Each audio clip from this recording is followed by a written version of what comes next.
listening to Reset Race. You now tuned in to Reset Race. You're listening to Reset Race. You're now tuned in to Reset Race. What?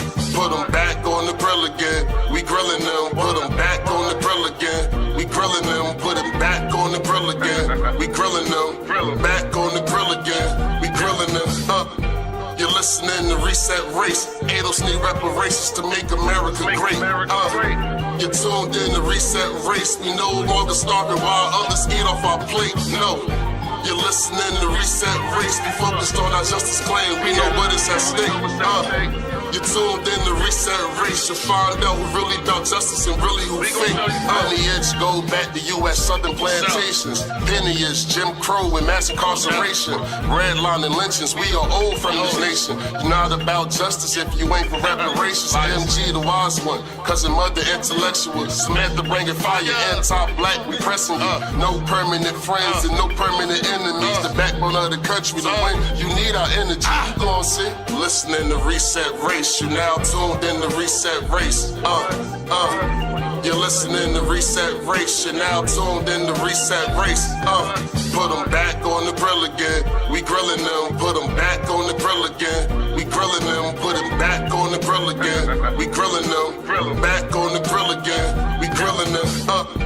You're listening to Reset Race. Adolph need reparations to make America great. You're tuned in to Reset Race. We no longer starving while others eat off our plate. No. You're listening to Reset Race. We focused on our justice claim. We know what is at stake. You're tuned in to Reset Race. You'll find out who really about justice and really who fake. Welcome to Reset Race. I'm Michael Graham of Actify Press. And here on Reset Race, we talk about race, we talk about politics, and specifically how those two intersect and impact those of us who descend from slaves here in the United States, those who descend from slaves that were enslaved in the United States, just to clarify. So here we are, and reparations is our thing. We are hardcore reparationists, and it is what it is. So the crew is going to introduce themselves. And of course, also, I would like all of that. Oh, don't forget free college, and I would like free housing. Free housing for all of that. After you motherfuckers give me reparations. So for those of y'all who are like, oh, you know, you're a class reduction or a race reductionist. No, I'm not a race reductionist because I believe that everybody should get all that class shit too after you pay me reparations. So welcome to the show. Now you know my views. And we can get this motherfucker started. And how you bastards watch Adolph read, y'all all need. I read the comments and y'all be talking about, oh my God, he's such a great mind. Are you on crack? Like, do you have a drug problem? Like, I don't understand. Say, leave the people alone. We just got started. Y'all think this man is brilliant? I don't care how many degrees he has. I have a culinary degree and I can debunk this dude. This man needs help. Who's letting this grandpa ramble on like this? Y'all talk about Joe Biden's cognitive issues. Okay. I'm done. All right, Sam, thank you. Also, Sam, you are making it hard for these people to call you a neolib or a whatever else they want to call you this week. Neolib! I told you. John is Negro Damas. He said that shit last year. It's the neolibs. I don't know what the fuck that is. Like, I don't care about none of this shit that y'all talking about. No, I want Star Trek without space travel. But I want my reparations first, and I will happily watch all of you motherfuckers go broke for it to happen. And y'all about to get $212,000 through the Great Wealth Transfer. So pay me my reparations or give up your inheritance. Bet. Because I'll exchange that too. Nobody else inheritance, 100% wealth tax, 100% inheritance tax. Nobody gets shit. So y'all start over every generation like Negroes. Damn, you starting early, Sam. Cut that shit out. Okay. John, what you got, John? Yeah, what's up, y'all? It's John C., average American Negro. Always happy to be back with my Reset Race family. You know, we about to go in. You see that? You see what I said? Remember that? I kept saying they're going to call neolib. We talk about race, they're going to be like, it's the neolib conspiracy because they're trying to convince you that your race is more important than white people being poor. No! They call it the neolib.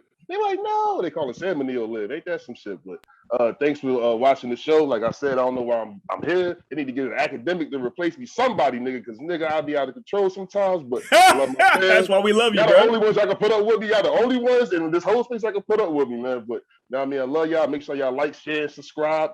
Reset Race videos. The Penius tape is coming soon. Me and Mud talked about doing something real special for that. And Sam and MG. And make sure that you like, share, subscribe that Bitter Dose fucking TV. It's the shiznit. Yes. Right, let's go cook. Let's go cook now. Yeah. Bitter Dose has a whole playlist. Don't be sleeping on the Bitter Dose TV playlist. That shit, y'all fucking up if you're missing it. Go ahead, Mud. These are facts. Mud, talk to the people, man. Tell them who you is. Yeah, they call me Mud. You can find me on all the social media of Lineage. That's Twitter, Instagram, and Clubhouse. Yeah, I'm like Sam. I want Star Trek, but until reparations are paid, I am a lineage reductionist. I got to make sure that I love that. Lineage reductionist, yes. But yeah, let's get to it. My man.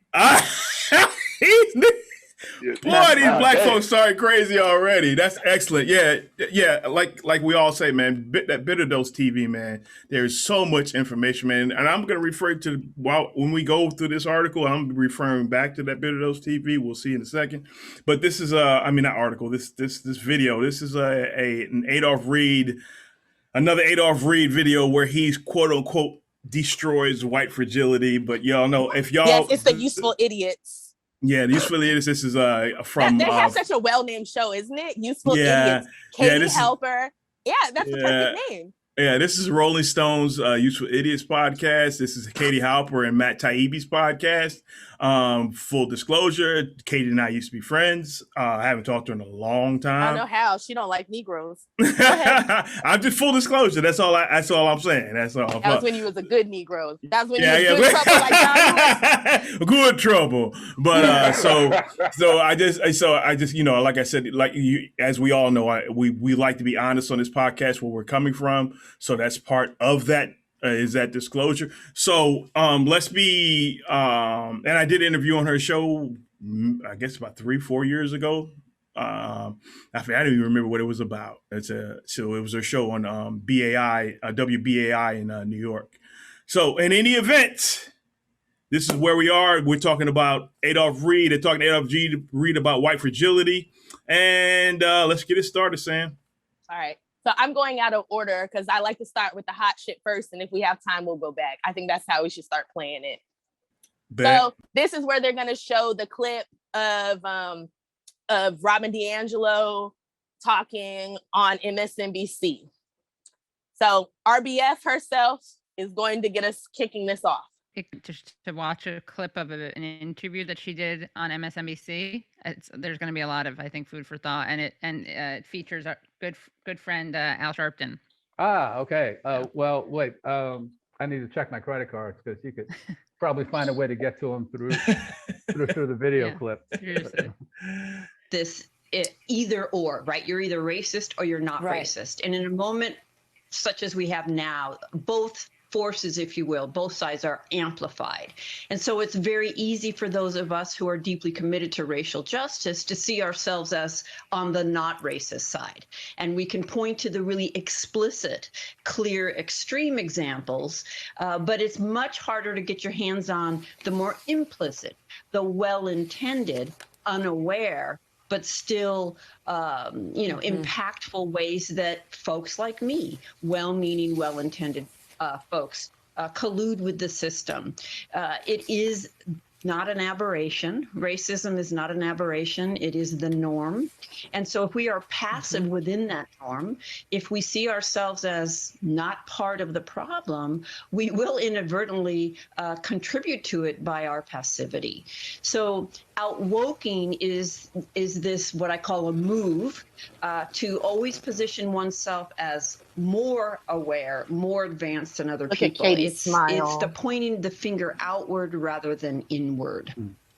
Dr. DiAngelo, one of the things that appealed to me about your new book is talking about trying to outwoke others. And I see that all the time in a lot of movement engagement that I'm involved in, where people tend to trivialize legitimate struggle of blacks and gays and Latino X and all Latinx or whoever. They don't like that name. Dealing with what is trendy that makes them look woke rather than dealing with the real problem. How do you deal with this in the book, and what made you go there, if I could put it that way?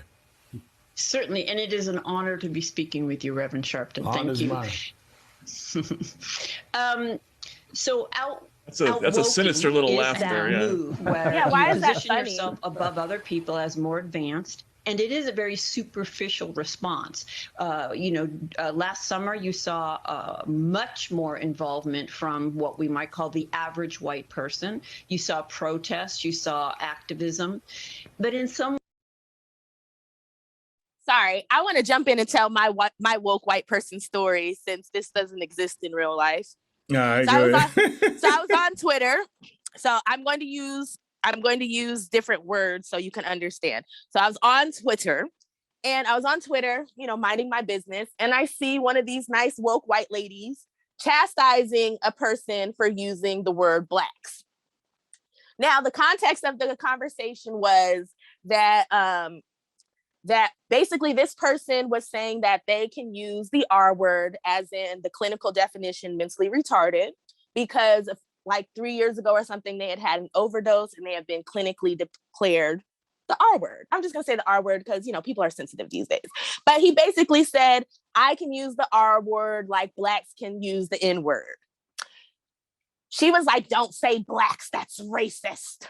And I was like, hey, super woke white lady, saying blacks is not racist because you not be out here policing shit for black people that we don't care about.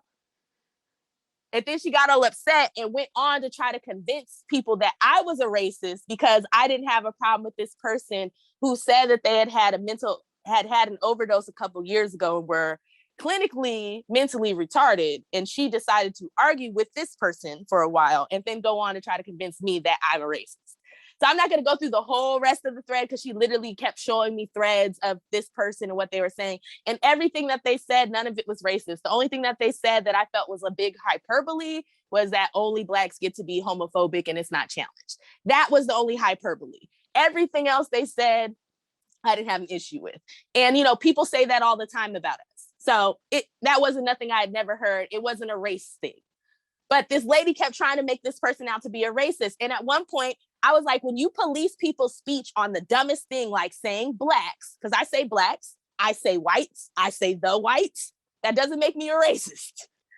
When you police people on stupid shit like that, people feel like, well, I can't fucking say anything. So what the fuck do you want from me? So when she's talking about the super woke white people, they do exist and they aggravate regular black people and they aggravate white people who aren't necessarily racist, but you try to push them into a racist box. And then they're like, well, fuck it. If everything I do is racist, then let me just let my freak flag fly. Okay, I'll play the rest of this. I just want to throw that in there because they pretend like none of this happens in the real world. Well, before you start playing, Sam, I think it's important to point out, never mind. Let's finish this segment. Go ahead, Sam. In some ways, it's somewhat exciting and interesting to go down to a protest. The daily, day in and day out struggle, the courage that it takes to get racism on the table and keep it on the table, the humility that is required for white people. That is much harder, and we see that fade out. We don't always see the excitement sustained when it comes down to the really difficult work. And the concept of white fragility resonated so deeply with so many people worldwide that I wanted to keep going with that, to go deeper and help unpack. So what does this look like in our daily Translation, lives? she wanted to sell another book. I make a provocative claim in white fragility that white progressives, those of us who see ourselves on that progressive side of that equation, actually cause the most data. Hey, y'all see Katie Helper in that time? You see Katie Helper like, oh my God, Adolph is going to destroy you talking about racism. And I'm on the left. You see this fucking bullshit? I told you. Look, that's the most I've ever seen RBF. That's the most I've ever seen RBF smile when it comes to black people. RBF? Resting bitch face. Oh, okay. You know, I got to leave that one alone. Yeah, Because I am a black feminist. In any event, so let's. I'm a feminist too. Feminism means choice, and I have choice to say that she has RBF. On that note, so I think it's important to state at this point that those of you who don't understand what's going on here, it would behoove you to go to scholar.google.com. Again, scholar.google.com. Right? That's where you can find studies on particular subjects and so on and so forth. If you plug in studies on bias, you will understand that bias is a very specific thing, especially bias, racial bias, right? And you will see how studies have found how it manifests in our lives in every aspect of our lives. Race, religion, politics, day-to-day interactions, employment. It is a massive factor in our struggle, in the struggle of the United States. To ignore that and to act as if you don't understand how important this factor is in the lives of Black people in the United States is absolutely unapologetically racist, right? And to make fun of this aspect, and white fragility is an aspect of that. White fragility, for those who do not know, is the response that many white people have to these discussions. This we've discussed it before when we've been on this when we talked about this subject of white fragility and the response to it from the quote unquote left. White fragility is that response that you get when you talk to people about race, about the specifics of race, especially when you start dipping into economics. That's when it gets really wild, right? We often say that if you want to turn an American leftist into a fiscal hawk, bring up reparations. Because of that white fragility response.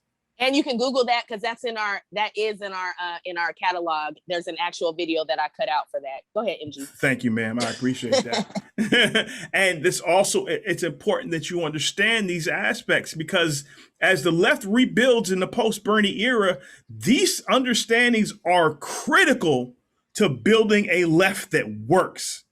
For the last since 2015, whatever that number of the years that is, it has not worked because Bernie keeps getting mollywopped. He got mollywopped twice, and both times it was because Black folks in the South specifically, decided Bernie was not the guy.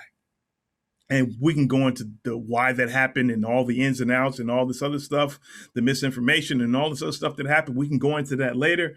But the left played a massive role in that because they acted as if race and racism are not a problem, right? And that in itself is the key.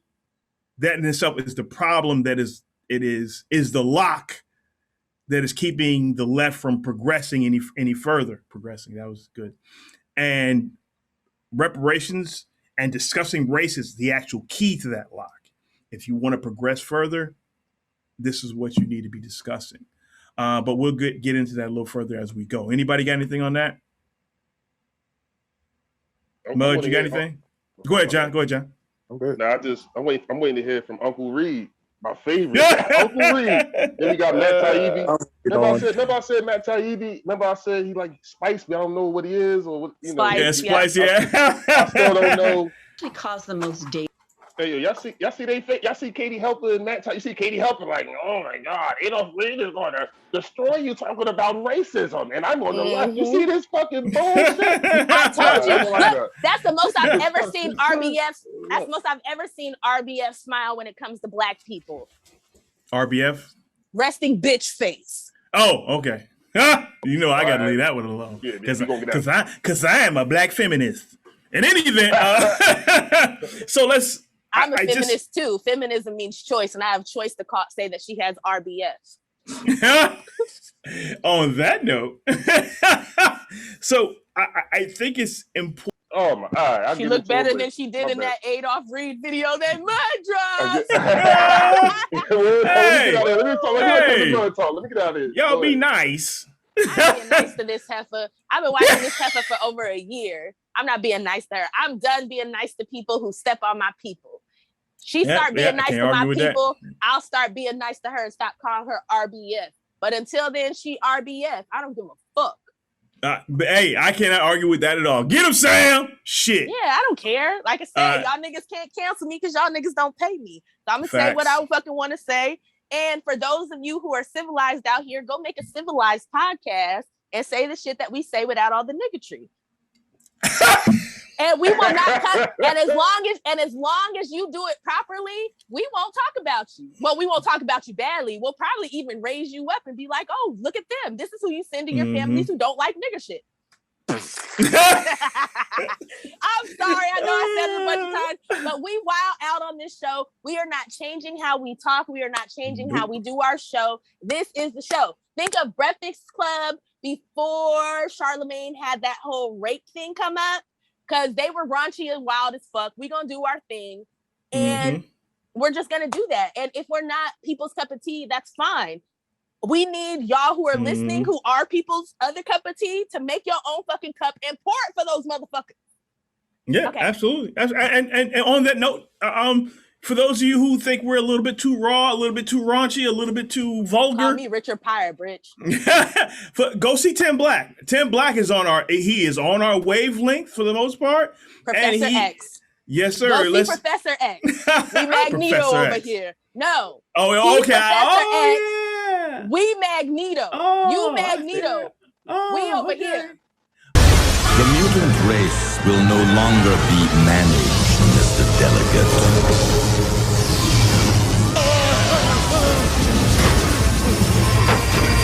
You will all remain seated until I have finished.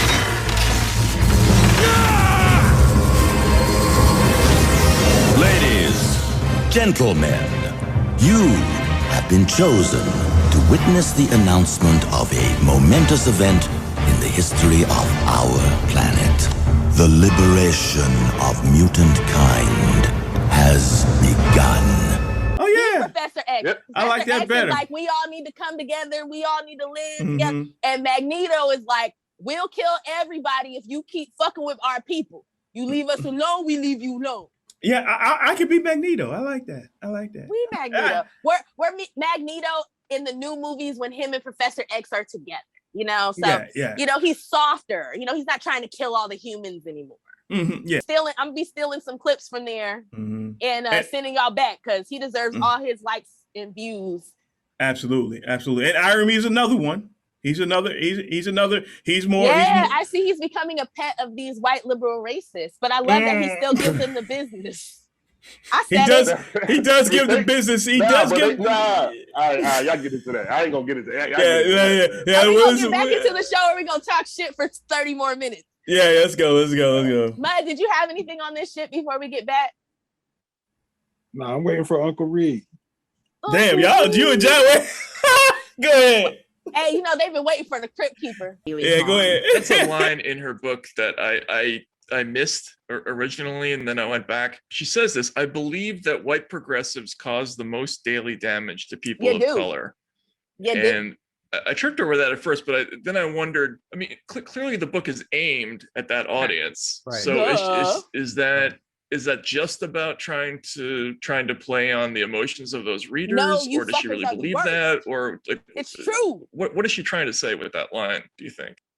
Bernie supporters called me more niggers and told my black ass to go back to Africa more than I have had white, racist, allegedly Republicans tell me to go back to Africa or call me a nigger. Sorry, but it is what it is. You can be upset about this, but yes, white progressives, you are worse. You know why you're worse? Because you're here with us. You're in our circles. You're the ones who are telling us that reparations should come after climate change and fucking the end of capitalism and the birth of the new Antichrist. And all wars. We got to end every war that ever happened that's going on, right? All and we got to end world hunger. Let's unpack this a little bit more with the good-bad binary, because there's this assumption, you write about it in the book, there's this assumption that racists are people who want to lynch people or make them sit in the back of the bus, or keep them from buying a home, or keep them from getting a particular job or promotion. Why is this that makes you a bad person? But if you're a good person, then you don't do those things. And then therefore, if you're a good person, you can't be racist. Can you just unpack that a little bit more? Sure. Racism is a highly adaptive system, and it has adapted to challenges. And I think the most brilliant adaptation the system of racism made to the challenges of the civil rights movement was to reduce the definition of a racist to a very simple formula. Always an individual, not a system, who consciously doesn't like people based on race, must be conscious, and intentionally seeks to be mean to them, must be intentional. So an individual consciously mean. That definition functions beautifully to exempt virtually all white people from the system we're actually in. And I think it's the root of virtually all white defensiveness on the topic of racism. And so it's functioned to protect racism. It has not helped our outcomes. By every measure, there's deep racial disparity in this country. It's growing by many measures, and yet that definition allows virtually all white people to exempt themselves. And since you're giving me the opportunity, I think white progressives are the hardest. I think so you all are not the choir, sorry. I don't see any group of white people as the choir, because that suggests that our learning is finished. And the moment we become complacent, we're gonna be problematic in our interactions. So the reason I say that white progressives can be the most challenging is because we're most likely to be in your lives. And the degree that we think we're good to go for all the reasons we're gonna tell you. I mean, I've been to Costa Rica, I have black friends. My second cousin married a black guy. I was in the Peace Corps. I could go on and on. I marched in the '60s, or I marched. Black baby. I marched in a Black Lives Matter protest. And here's what I have to say about March in the '60s, right? Anybody ever heard that one? I marched in the '60s, right? If you're white and you marched in the '60s, thank you. It made a difference. It was important. And damn, I wished I marched in the '60s. I'd be certified as free of racism for the next 70 years. And I'm sure there was no white patronizing going on when all those folks went down. So the evidence we give for our lack of racism is pretty thin and not convincing generally to people of color. And so white progressives can cling to this self-image that's so important to us that we are not open in any way to having that challenge. So we're gonna defend, deflect, deny, explain that you must have misunderstood me if you thought that was racist, because I'm not racist. So you misunderstood me. So white progressives can be a pain.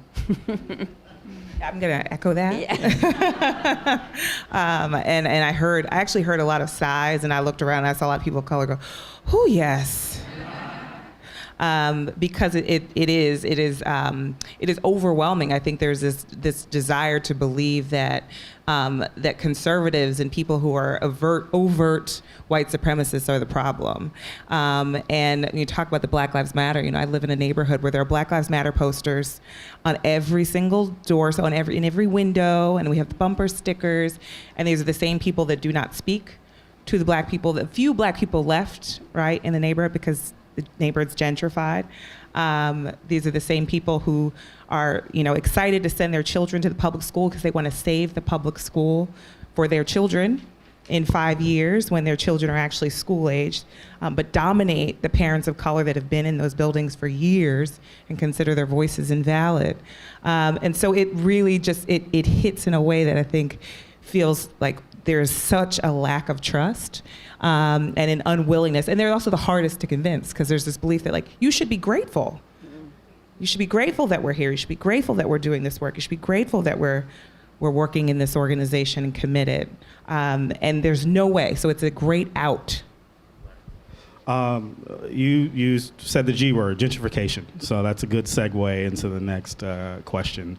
Gentrification and segregation. How do we understand these topics and how they relate to whiteness and white fragility? Particularly in New York City, gentrification is, it's just a force that is unstoppable in a lot of neighborhoods in across the boroughs. And, segregation, we're talking about that. I think we really understand that in how our schools are made up in this city. So why is it that we're having conversations about gentrification and segregation or schools that aren't very racially mixed, and not understanding that these things are forms of racism that still exist with us today?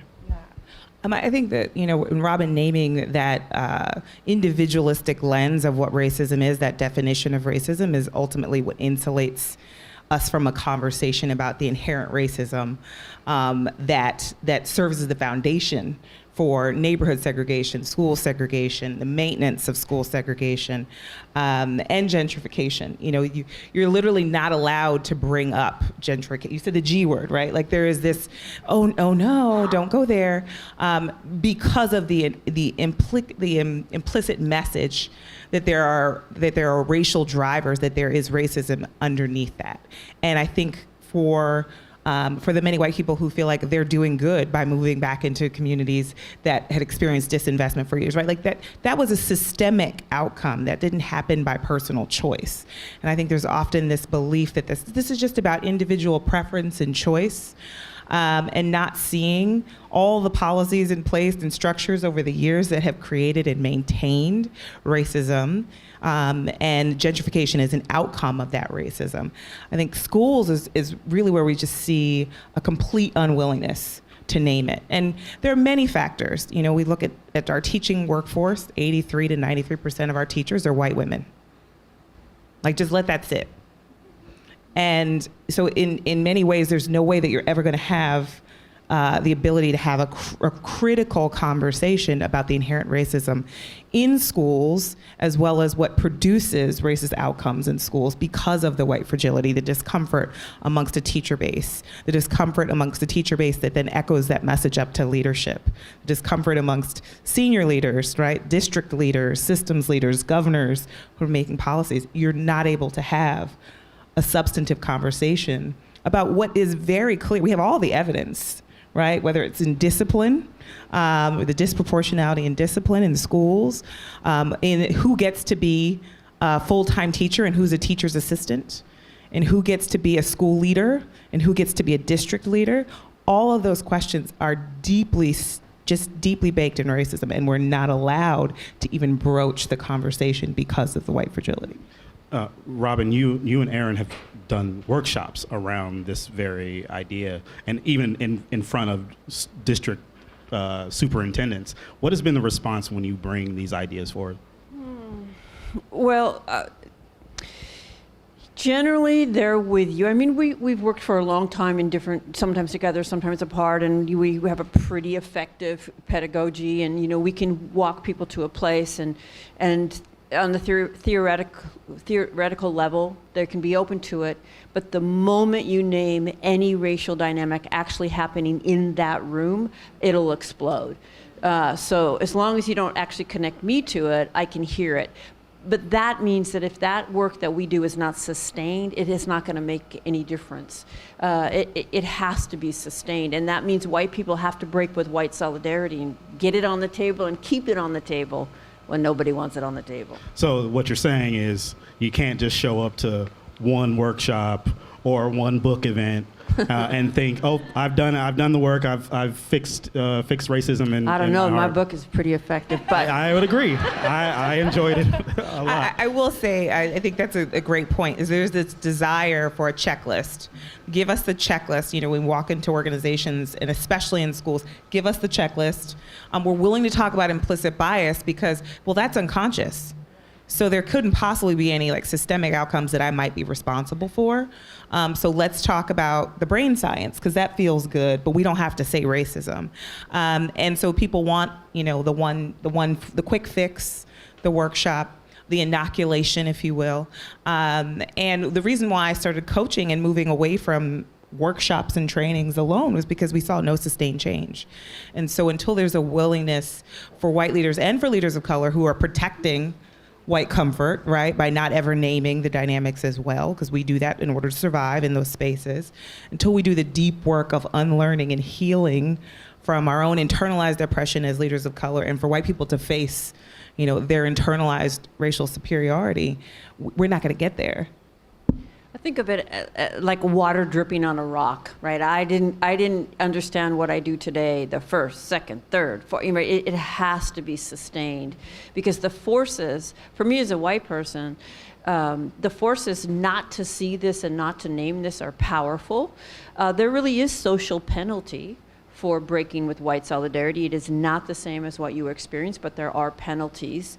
And it's really seductive to just slide back into comfort. So if you're not really committed and don't set up structures around you to keep you focused, you will probably slip back into comfort. And I'm glad you need the penalties, because I want to isolate for people of color in the room. We get rewarded for protecting white comfort, right? In every single way, we get rewarded through promotion. We get rewarded through validation of our work. When we do it in a way that makes white people comfortable, which often and actually always means never naming racism. We've actually been asked to do racial justice workshops and not say the word white. And what did you say? No, we're not doing it? The last group that came in here said white, and there was trauma as a result. So it's been 10 years now, and they think they're ready to go again, but please don't say white. Is it kind of like, I'm sorry, I can't help you then? Oh, yeah, definitely. I say, yeah, I'm not the right person for you. Like, no. Okay, I'm gonna let Reed go, because I know y'all was waiting for Reed, but Well, I might have said this on a podcast with you guys before, and if I did, I apologize, but it's worth saying again anyway. My father used to describe ideology as, in one sense, being the mechanism that harmonizes the principles that you want to believe you hold with what advances your material interest. Right? Translation, blah, blah, blah, blah, blah, blah. So in that sense, like the question kind of misses, your question kind of misses the point. So when I heard her then, like what I imagined was like J.K. Rowling, is that her name? Yeah. Explaining how she felt after the first Harry Potter book was a success. And it's like, yeah, hey, Sam, like you said, Matt. So like I'm onto something. I made a lot of money here. And I think I can keep this thing going for about 12. So before you go, MG, I want to jump in this part. Mm-hmm. If you read the introduction to her new book, which I'm actually probably going to put in here, and at some point we'll find a good place. But if you read the introduction to her new book, White Fragility started off as a research paper or some bullshit like that, something like that. It was published. It was published in a scholastic journal, which was limited to who could reach it. So she republished it through a publishing house that does shit nonprofit. She did not make money from that first book. So he's talking about, oh, she can write another book and make more money. Yeah, she's going to make more money touring and doing that shit, but she didn't make money off the book. That's an important point to make, Sam. I'm glad you said that. Yeah, that's why I read the books. Reading? Fuck that. Reading is fundamental. You know, I'll read. They're fucking documentary. That's all I need. Visual. They're fucking audiobooks. Robin fucking reads her words to you. God damn, the woman reads to you. Literally. Go ahead, y'all. Go ahead. All right. So actually, MG, why don't you let Mud and John go? Because they've been waiting for Uncle Reed, and you and I've been talking this whole time. All right, go ahead. Niggas. Shit, John, you want to go first, or? Nah, I'm telling you, you got him. I'm gonna get him later. All right, so the thing about this, right? So they're trying to make it seem like she's just hustling. She like this whole thing is like it's poison and well, and it's not even giving like a fair like a fair assessment of her actual position. Like they haven't even talked about her actual position yet. And I mean, honestly, based off the clip they played, what she said was no different than what Malcolm X has said when he talks about like the fox and the wolf and how like basically he's calling out liberals and like the left, because at his time, liberals were considered the left, even though I know nowadays they try to act like it's something different. But he's basically saying like the left smiles in your face and basically stabs you in the back, versus, you know, the people on the right, they show you their fangs and let you know that they're against you. Like, so that's basically why it's an issue. Like, that's why these people are worse, because they pretend to be our friends and then they sabotage us. That's what I got. We get that psycho knife mud that in the shower. Go ahead, John. Hey. Go ahead, John. Yeah, man. But yeah, I got, of course I agree with this. You know what I mean? Like, the thing about it is that when it comes to like issues of race and economics, the thing about the left, they always try to say like, well, you fighting against racism ain't gonna make you get you a better house, or it's not gonna, you know what I mean? Like, the thing about it's like, yo, it's kind of like I think Mud said this before, kind of build an alliance with your enemies, because y'all both need a house, and then when y'all both get a house, they ain't gonna be your enemies no more. But this not how this ain't how it never worked. This ain't how America worked. We gotta tackle this shit on head on. Like, I don't give a fuck if it make you uncomfortable or the Republican that you're trying to convert uncomfortable. I don't care. We don't care no more. And this is the issue that we got with white progressives. Like, you know what I'm saying? Like it's a lot of shit, man. It's crazy that they love to bring on Uncle Reed, you know what I mean, with a slick back iced tea haircut with with no cocoa, coming on here talking these big ass abstract words, nigga. I don't even know what the fuck, bro. It make no sense. Like, then when you cut through the meat of it, it's like you doing class reduction. I'm sorry, I bring it up all the they do it. They do it all the fucking time. It's like, well, somebody drinking dirty water. The reason that we are poor is because of systemic racism. Like, it has to do with race. I'm sorry. Like, what the fuck you want? So I'm sorry, that's all I got for that. That's all I got. MG, it's you, baby. Yes, and that's fair. That's fair, John. I think we see a lot of class reductionism, and a lot of it is driven by a lot of stuff. For those of you who have not seen the re-airing of Bitter Dose TV, Professor Reed, he kind of as Mud says, lets the cat out of the bag.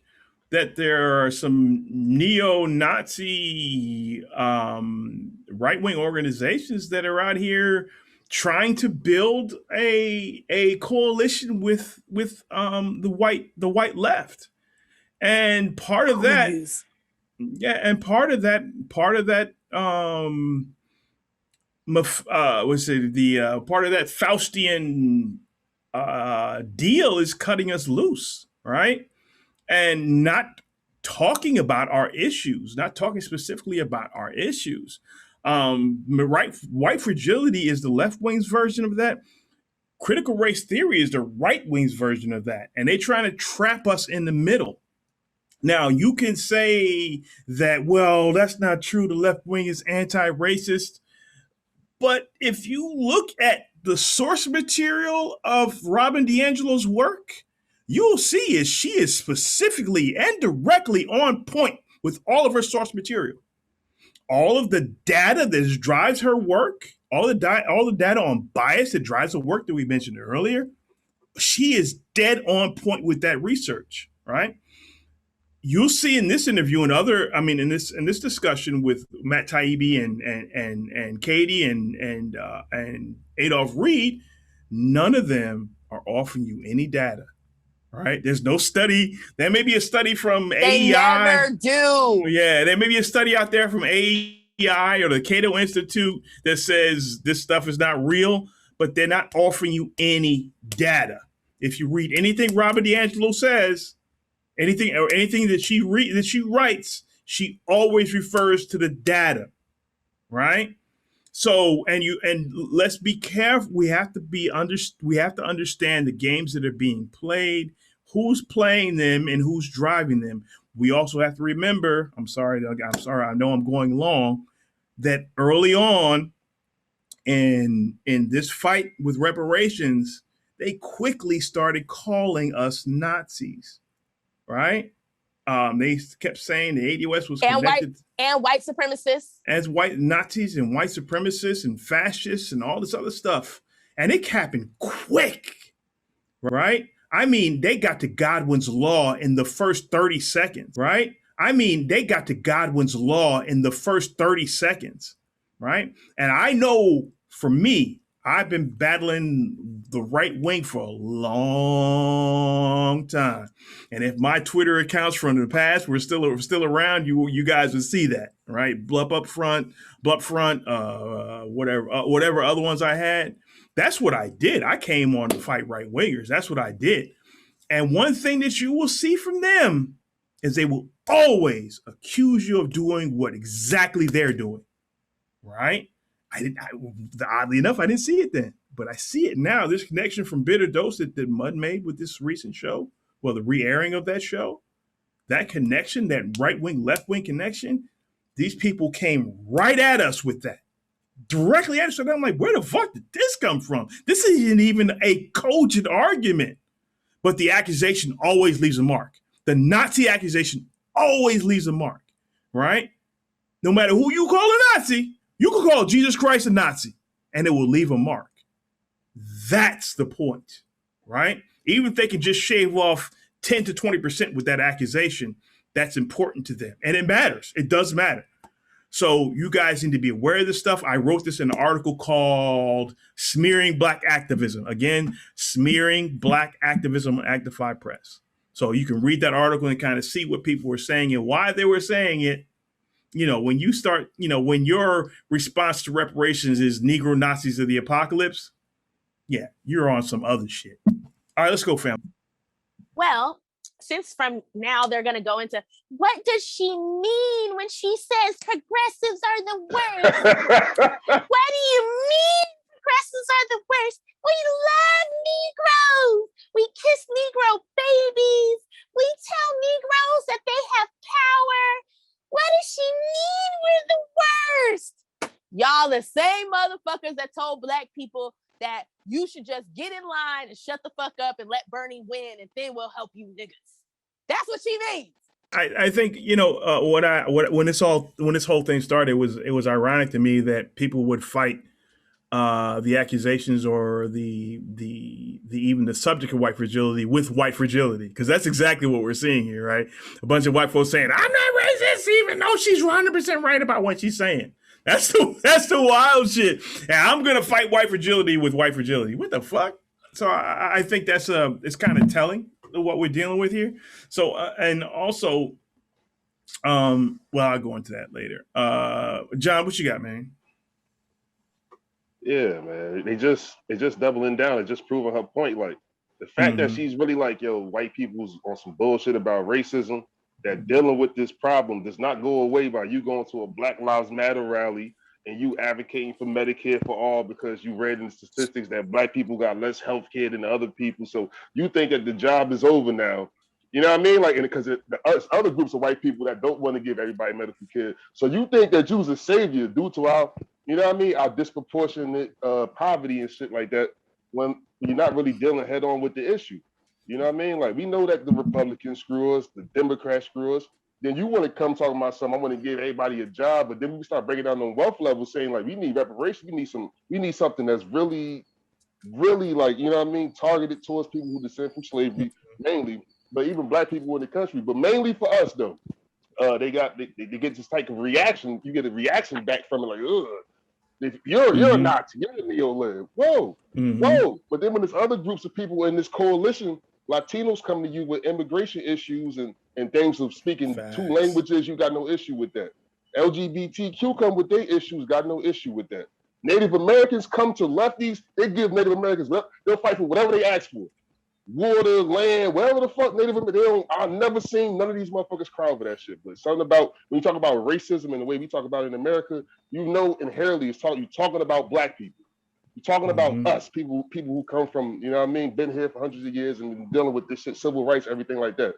And so So that's just interesting to see that they on some bullshit. And they brought Uncle Reed on, their favorite Negro with the slick back ponytail. He a throwback Negro. If he had more hair, he'll get his shit conked.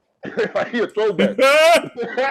Throwback. That's what Paul Moody, one of them is he a throwback nigga. But anyway, That's like they bring funny. him on and talk that bullshit. So, you know, so that's all I got on it though. That as usual, that is profound, man. That you know, we're the only people that get this treatment when they come to the coalition or come to build coalition with the left. We're the only ones that get this reflexive, nigga. What? We get You actually want something just for you? Nah, nigga, nah. But every other segment of the coalition can come and ask for something just for themselves, even though we're the most important voting bloc in the country when it comes to, especially when it comes to presidential politics. That's important. Mud, talk to the people, man. Yeah, and I mean, and they go right to the old playbook of white supremacy, of finding some token Negro to come in and say the shit that you're too afraid to say. So you just lead them to the path that you need them to walk down, and then they say the wild shit. You get to I guess keep your hands clean, but still have the same effect of, you know, basically downplaying our struggle in this country, and then act like you're still our friend because you have a black friend in front of you. So, and then both of you collude to make it seem like whatever alternative you're suggesting is going to actually be better for black people, knowing damn well you're just trying to, you know, leave us behind. Like this is the whole game. And honestly, like, I know Reed knows better than this. I know he knows he's selling us out. He has to know. But he just doesn't care because he thinks like socialism will be better for us. Like, I think he really believes that as long as we find, like, I don't know, some unity at the bottom with poor white workers, that's going to actually lead to a better result for us than actually lifting us up to be on par with all of white society. Like, it doesn't make any sense that the majority of us, like, we have to be like on an equal level with the very bottom of white society. And the reality is that we're beneath them. Like, even when we look at our poor versus their poor, they have more money than us. But I don't know. It's like no one wants to really deal with the reality because it's going to make everyone have to confront whiteness, and that's what the whole white fragility thing is about. Yeah, you're 100% correct, Mud. Go ahead, Sam. No, I was gonna say she also tackles that in the introduction of her book, like and she even talks about what she means when she says whiteness. Like, this is the thing that irritates me about Matt Taibbi and all of them when they talk about this. Like, if you read her book, the way they're characterizing her books, it's nothing like her books. It's like what Mud says in that Lexual video. Like, they just make up an argument and then they pretend like people are using this, or like this is what people are saying. Robin DiAngelo's book is not about fixing structural racism. Robin DiAngelo's book is for good white people who want to not offend their black friends. For good white people who want to learn how to be less problematic. And I hate using the word problematic, but a lot of, even good white people, a lot of y'all can be anti-black. And then we as your friends have to choose. Do I want to tell them what they said is a problem and it's anti-black and hurt their feelings? Or am I going to sit here and coddle this white person because I know that they didn't mean anything by it? But if somebody else who was here who wasn't me, they would be offended as fuck. Like, you put us in these weird positions. So it's just, this whole thing is frustrating for me. And I just hate the way that they're talking about this whole situation. I'm glad my computer's back up so I can finish. That's why I said the way that they present her is not the way that it is. Like, I really tell everybody to go and read her book. Like, I say all the time, I don't need your grandmother to stop saying nigger. But if your grandmother decides, like, damn, you know, Black people have had a bad shake, I was raised in a different era, and you know what, I want to do better, but I don't know where to start, then I think your grandma should read White Fragility. And then after that, she should read her second book, Nice Racist. in her books, this woman literally has, so I got the Nice Racist book, which I got on audiobook. She has like a journaling handout for each chapter. There's questions, there's ways for you to look at stuff. She's literally trying to help people who want to help themselves. And you're basically acting like we're going door to door to white people and forcing them to read her book and take her curriculum. Y'all got anything? Because I'm getting my shit back up. Yeah, I'll just say, go ahead, Mud. Go ahead, Mud. Yeah, about them not meaning anything about it. The fucked up part about it is that, like, the main issue is that they don't even have to consider our feelings. Versus in that same scenario, we have to sit there and process everything about how they feel about that situation because the power dynamics are so fucked up. That's what it's all about. Yeah, and that was one of my biggest beefs with the. I'm sorry, Mud. You done? I'm sorry, Mud. Keep cutting you off. You finished, Mud? I'm sorry. Yes. Okay. Yeah, one of my biggest beefs with this white fragility jihad when it first started last year was that the book is about the original book, White Fragility, is about individuals taking a personal journey to dig within themselves and find out how racism has impacted them and how white people play a role in the status quo. Right. This is about an internal journey that white people could have taken by reading this book, and many people did. And bless you if you read the book, because Robert DiAngelo is on point. Everything is driven by data. Everything is driven by history. So if you haven't read White Fragility, I've read it. If you haven't read it, please go read it. It's an interesting read. And it also forces you to interrogate the role you play in white supremacy. Even if it's a passive role, it is a role, right? As I forget who said it, but the only thing that evil requires to succeed is for good people to say nothing. I forget who says it. That's paraphrasing, obviously, but that's the reality, right? Because one of the powers of white supremacy, especially in America, is it pushes you into silence, right? That silence is, as black activists often say, that silence becomes violence because you're allowing these things to continue. And again, that was one of my biggest beefs with the left when I started this reparationist journey, was that the left was silent on reparations when the discussion started. But then when they moved quickly from silence to it's a Nazi movement, it's right wingers trying to force this issue on white people, and it's the same way they're treating white fragility.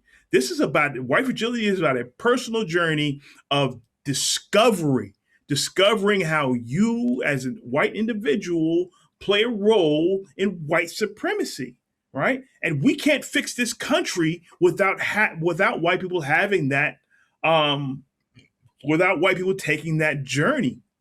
Tim Black talks about it all the time, that the left is recent, and now that he's kind of come in to this space where he's realizing that there is no negotiating with white supremacy on the left. It's either we go at it head on like we do in this show, or we let it run us over, right? Because honestly, we have the Republicans on the right, we have the Democrats in the center, and we have the Bernie left, or whatever the left is going to be now. There is no space for any of us, for Black Americans anywhere, that is fighting for us. People say the Green Party, yeah, but they're really not a factor in American politics. And the Green Party is fighting for reparations for Black people globally, including Haitians who are Latin Americans, including Africans from the continent. They don't know what the fuck they are talking about when it comes to reparations. They are muddying the claim. So even when you say, like, if people are like, well, why don't you vote for the Green Party? They were for reparations. Yeah, but when you actually look at what they call reparations, it's global reparations. The United States is not going to pay Black people globally who have never touched down on this continent. That makes no sense. Mm-hmm. Yeah, and that also goes back to what we talked about one of our previous shows when we were talking about the Fred Hampton Leftons about there are different Black ethnicities, right? There are different Black ethnicities, and we need to tackle that because some folks, because of the way immigration has impacted us as Black Americans, people who are not us came here and checked Black in these boxes, and they got uplifted because they were less problematic than us, right? Quote unquote, less problematic than Black Americans because they don't have the same history, right? And you'll see that all over academia. We'll see that in college admissions. You see all kinds of stuff. They don't want problematic Negroes. White folks don't want problematic Negroes in their spaces, just like the left curates their spaces, right? And some of those folks don't want us to get reparations because we will be lifted up and their value to those institutions becomes less, right? So we have to be careful who's making these arguments and why. Some of them now, I'm understanding, are kind of going back in those in their resumes and kind of erasing their ties to the Caribbean or continental Africa in order to kind of bury themselves deeper into our heritage so that they don't get wiped out if we get reparations, right? But in the end, they're sitting in a space that they should not have had.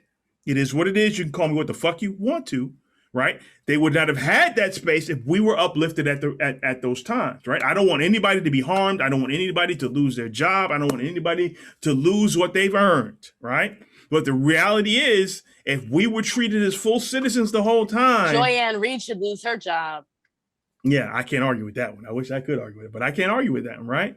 Because a lot of these folks who do not have ties to the descendants of slavery in this country, because they don't have ties, they don't give a fuck what happens to us.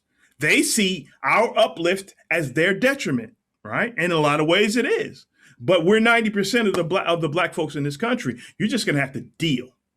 It is what it is. And we've been specifically pushed out and they've been uplifted. And, you know, you can say that's anti-immigrant. You say what the fuck, I don't give a fuck what you think about me. Right? But this is the reality that we're living with, right? So when you see people talking about our plight in these spaces and they appear to be black or they're acting as if they're Black American, like Emmanuel Acho, Joyanne Reed, Mark Lamont Hill, like, can we get some Black Americans to talk Roland about Martin. Black American issues? Roland Martin is another one, right? These folks are not us, but they're speaking. And we can switch genres. Stephen A. Smith, this shit talking ass Caribbean man sitting here talking shit about all Blacks from all over the diaspora. When he shits on Africans, y'all start talking about Black Americans. That motherfucker ain't ours. Yep. And when he shits on Asians, we just saw that recently, right? He shit on Asians and shit on women. All of a sudden, he's African American. He's one of us. Nah, nigga. No, you're not African American, motherfucker. You from the Virgin Islands. Like you said, all my people from the Virgin Islands. Everybody makes the distinction until it's time for goodies and set aside. Yep, it is what it is. So these are things that need to be interrogated. Again, this is not anti-immigrant. This is not anti-anybody. This is pro-us.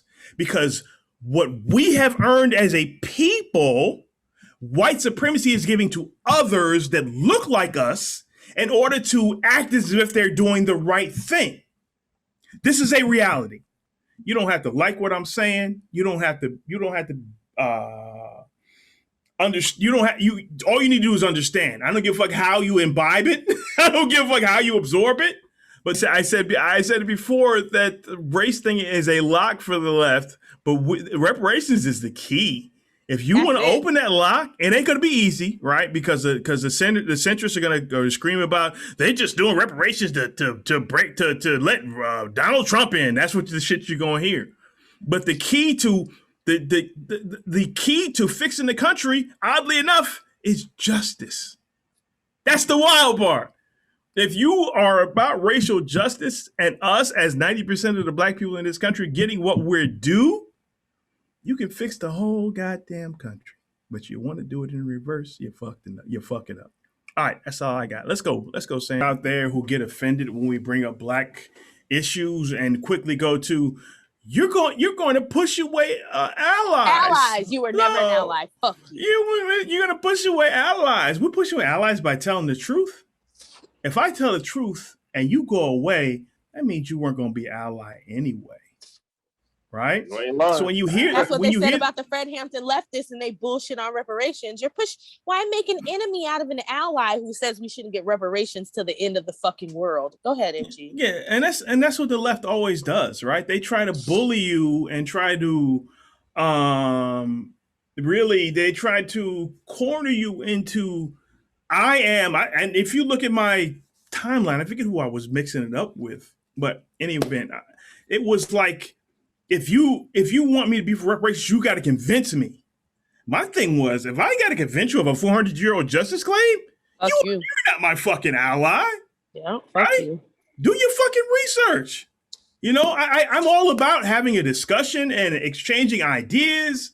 I'm going to give you articles that I've written, articles from other people, books to read, all kinds of stuff. But if your thing is, I have to convince you what justice is, if you don't know what justice is, you are never going to be an ally. You're not even a potential ally. If you aren't ready to at least try to stop and understand where the most subjugated and unaddressed group in the country, because people always put Native Americans out there, but Native Americans are getting paid. It varies from tribe to tribe. But it's still more than black people. It's more than black people. They're not even trying to address us, right? So, like Sam says, we are the most subjugated folks group in the country. We're the most oppressed. We are the most oppressed group in the country, right? You can say it's Native Americans, but they got money in the treasury waiting to be paid out. Tribe? They got to ask what tribe. Like, depends on the tribe. What tribe? Yeah, they got casinos, all that. And there is no more predatory capitalism than fucking casinos. I mean, is we for real? Only black people are not allowed to benefit from capitalism. What? Casinos is predatory capitalism on steroids, right? So I mean, we can cry and moan about what other groups aren't getting, and it's not perfect what they're getting. We're getting nothing, and your movement is trying to give us even less. Get the fuck out my mentions with that bullshit. All right, Mud, what you got, man? Shit, I don't really got shit. I mean, I totally agree. Yeah, you said it all. I don't really have anything to add. I don't either. Y'all ready to keep this shit going? Let's see what John got. John, you got anything? Yeah, when they basically I was gonna say like with the climate change shit, basically saying that we need to wait. You know, so somebody is, be honest with you, low key, I believe in climate change, sure. I know the climate fucked up, the environment fucked up. My mom always talk about, that's why the white people want to go to space. They try to get the fuck out of here because the shit, I know it's fucked up. But like, you want to wait till we reverse climate change to give us reparations? That's some shit that the left always bring up. They bring this bullshit up all the time. Like, you want to reverse the climate change? Like, even on this current path, like, we will be stabilized with white people on our current path of like our regular politics, like within like 100 years. I mean, like centuries, 3 or 2 centuries, whatever. You look at the economists, maybe 2 centuries, 3 centuries. They basically saying that we hundreds of years behind if we stay on this current trajectory without the other shit. But then, secondly, a society is judged about how you treat the lowest amongst you, man. Preach, baby. That's how society is judged. Like, you know that black people have always been the lowest amongst people in this country. Yo, we could never buy Native Americans and make them their slaves, but they could. Like, a poor white person could hang up a poor ass Negro and not face no jail time. Take his land too. So like, stop playing these games with us. You want to play games and you want to bring Adolph Reed to say all this abstract bullshit, just saying big words. Get to what you really mean. What you really mean is, niggas, shut up. Don't fight for your justice. And then let's do a new society where you kind of doing a little better, but you stay at the bottom. That's what that's what all this shit is about. And the fact that this white lady calling them out, we ain't just protecting her because we think we protect people that tell the truth. She's telling the fucking truth. And you got lefties denying this truth. White in lefties. Common English. Non-black. She's telling the truth in common English. She's That's not speaking academic dumbass, I don't fucking understand what you saying speak. It's common English. Yeah. These are the ways that you can perpetuate white supremacy. Mm-hmm. It's so simple. And if you don't want to listen to her, don't buy her book. Mm-hmm.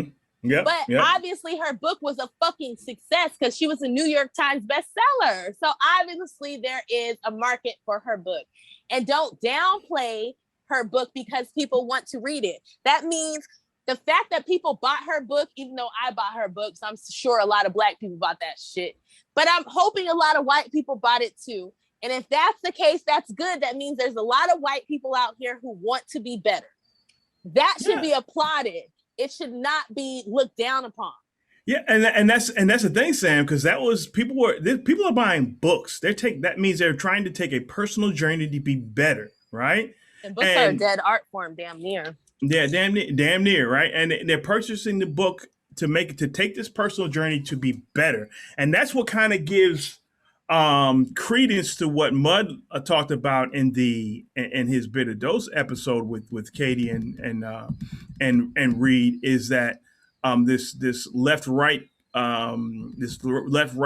meeting of the minds that is attacking thoughts about dealing with Black problems, that kind of lends it credence, right? Because I mean, this is my view. It sort of kind of lends it credence, right? Because if people are taking this personal journey, right, and people who are in powerful spaces, when Robert DiAngelo does these corporate trainings, right, then if we can flip a handful of people that may become a CEO a decade from now, that's powerful. The fact that you want to stop this personal betterment, and the fact that you're concerned about how corporations are spending their fucking training dollars, the fact that you're concerned about that tells me you're full of shit.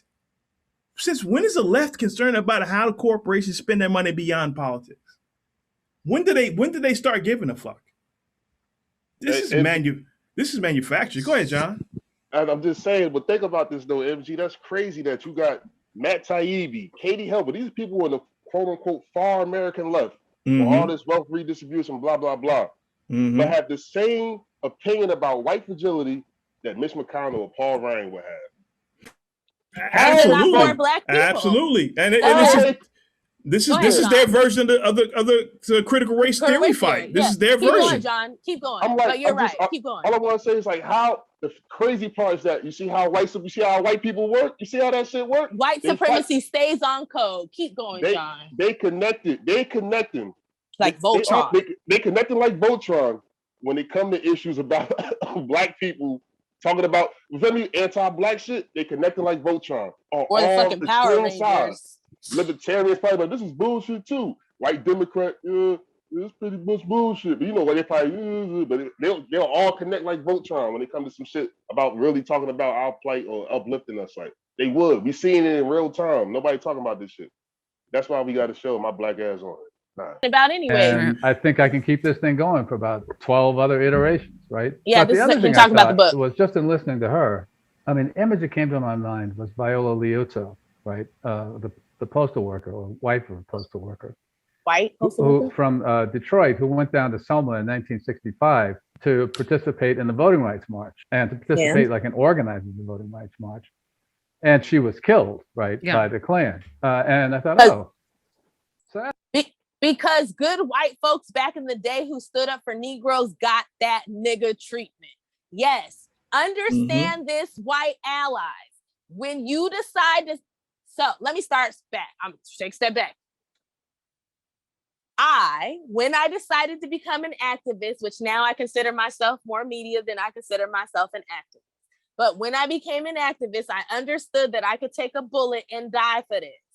As a white person, if you decide to truly align yourself with Negroes, your ass can catch a bullet too. You need to understand that. That is America. Good white people who tried to work with Black people or tried to stop Black people from getting burned out of their towns or get killed, they killed them too. To the French-Chinese society, and generally the people were getting along fairly well. Then, of course, came in reverse, or a complete complete reversal on all the progress that had been made with the establishment of the Black Code Laws. The Black Code Laws had many restrictions against us. The Black Code Laws established the Jim Crow. It established the fact that our people couldn't vote. That unless you had $300 worth of property, you couldn't vote. Or if your grandfather had voted, then you could vote. And it established the white primaries. Just in case you could meet your poll tax and all other qualifications, there was the white primary that you certainly could not do anything about, because there was a blanket law saying that no black could vote in the white primaries. At that time, we had black leaders of every sort, political leaders, rose in the South. We had black senators and congressmen in the U.S. Congress, the House of Representatives. We had black lieutenant governor who had become governor of Louisiana. We had, in my lifetime, black custom inspector and black chief of police and black builders, construction builders of great buildings there, architects and engineers. And I can remember those.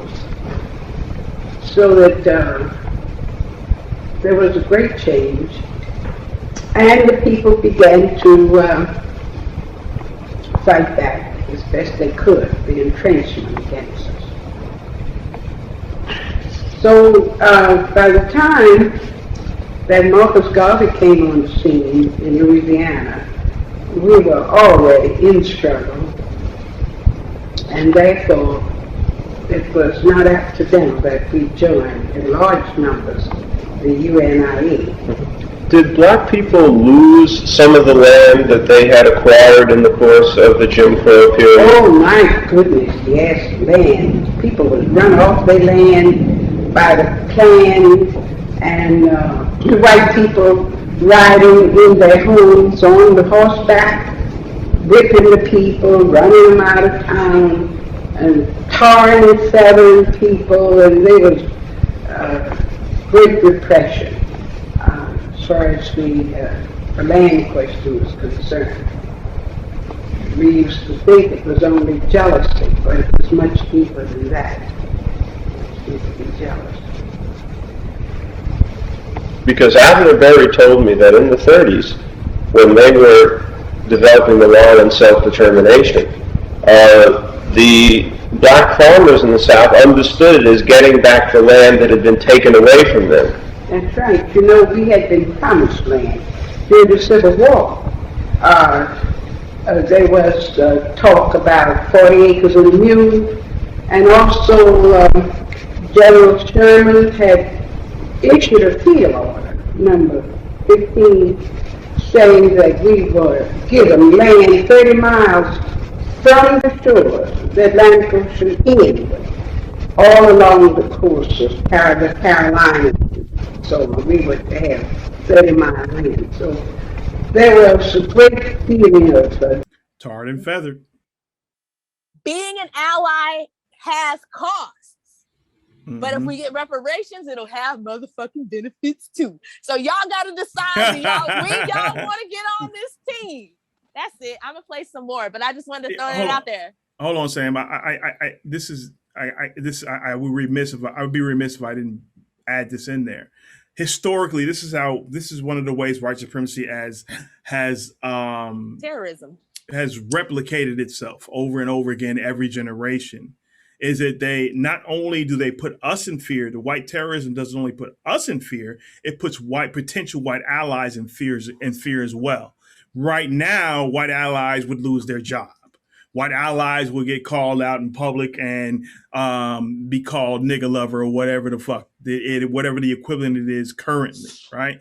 So as a white ally, it's different in the age of social media, because nobody's coming knocking on your door, right? And nobody's putting your name in City Hall saying this person is difficult to deal with and we don't want to do business with them, right? That's how part of how white supremacy has replicated itself and morphed every cycle was putting white folks in fear. Sam has said it before, and it's really stuck with me. She has said, white folks are scared of white folks too, right? And that was really profound. And those of you who are going to be allies, especially in this reparations fight, you need to be aware of that. That means to be, and honestly, that needs to be part of our full disclosure as reparationists, is that you need to know when you join this fight, it may cost you. So go ahead. We'll go on from there.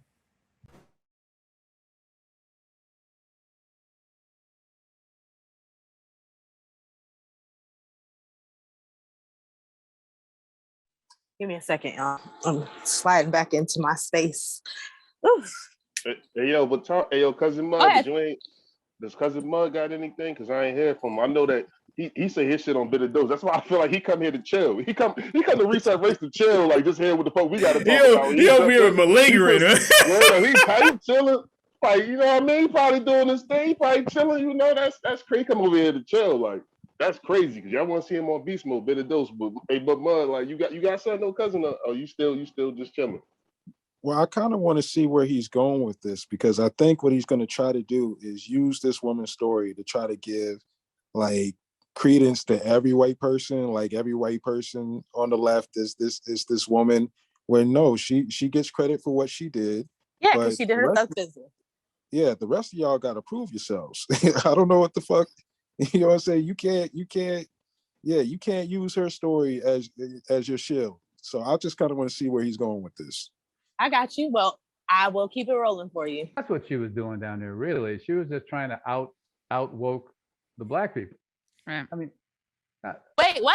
Wait, what? I don't even know what to say to so wait, what? So white people, y'all love Adolph Reed?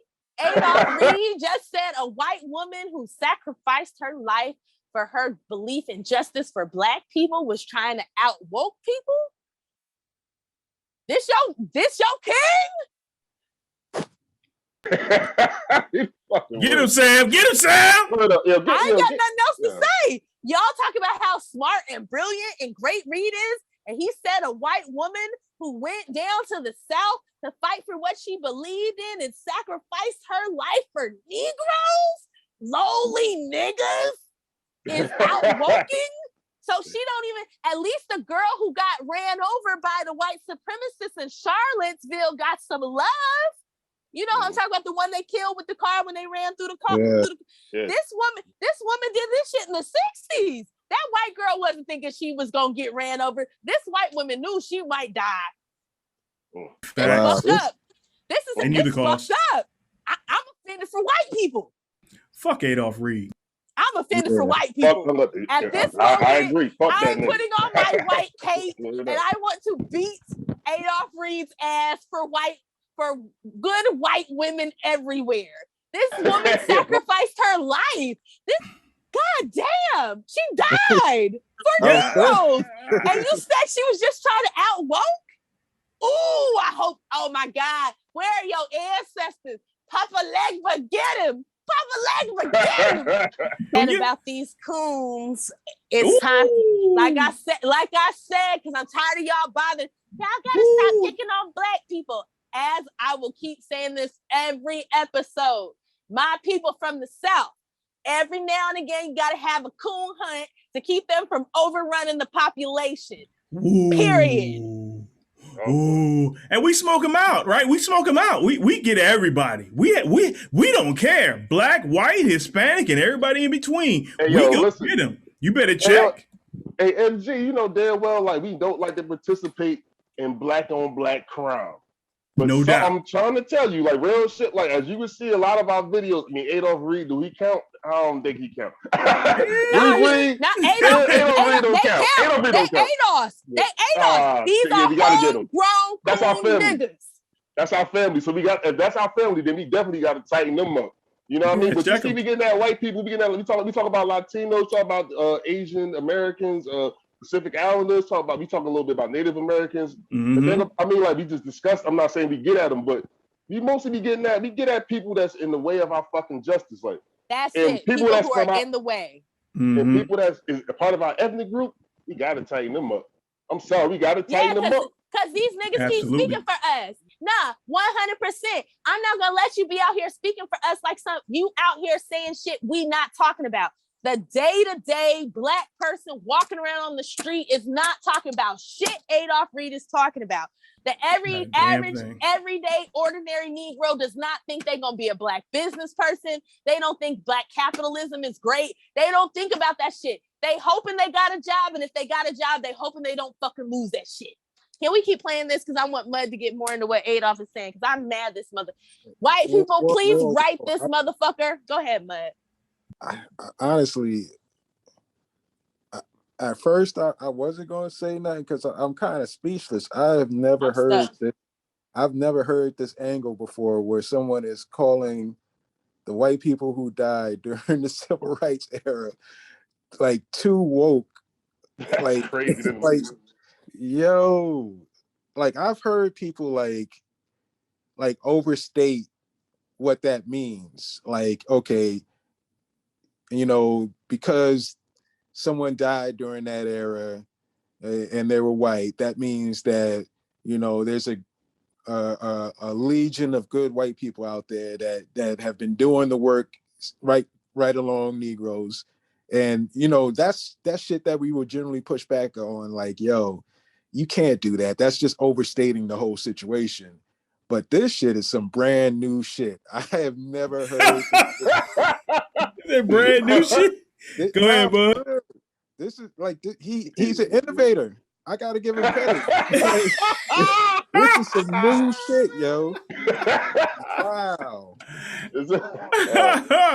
You're right, Bud. It is wild, right? We should be applauding people at the very least, you know, an attaboy, a pat on the back for down here for going out there and doing the right thing, because that's what they were doing, the right thing. But exactly. to say this person is out woking people, that's an excellent point, Mud. This is crazy. But yeah, let's go ahead and get back. Y'all got to give me a second. My food just got here. But yeah, no, Adolph is wild. Like, I can't believe this is y'all king. Because I be reading the comments. People like, oh my God, Adolph, he's just amazing. He's so intelligent. He's so smart. Let me tell y'all, white people, you know why they're getting rid of the SAT, right? Because Asians and people of color are whooping your ass in it. Because y'all motherfuckers. It ain't got nothing to do with us. It ain't got shit to do with us.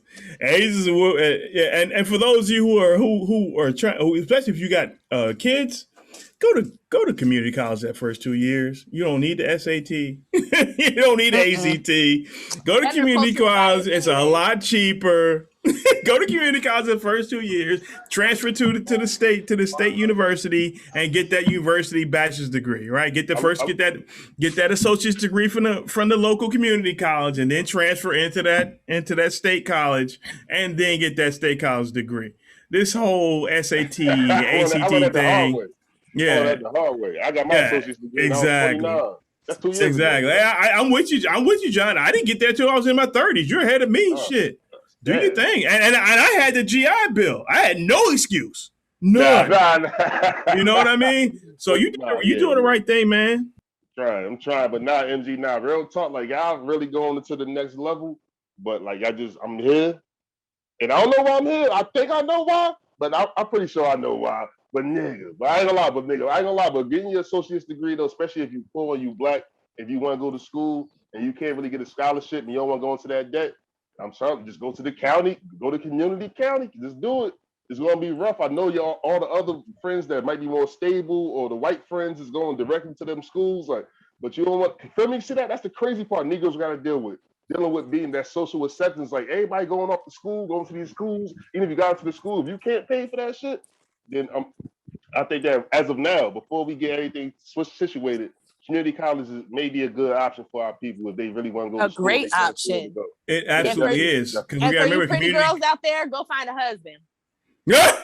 And we also got to remember the community colleges are in touch with local industry, right? So those community colleges are building, are that's part of a lot of cities and states are using their community colleges to build people for jobs in local industry. Like, so if like for instance, if you're in the South and a manufacturing organization, whether that be a lot of times it's automotive, Toyota, Volkswagen, if they're moving to the South to avoid unionization, those local community colleges in Tennessee, community college is free in the South.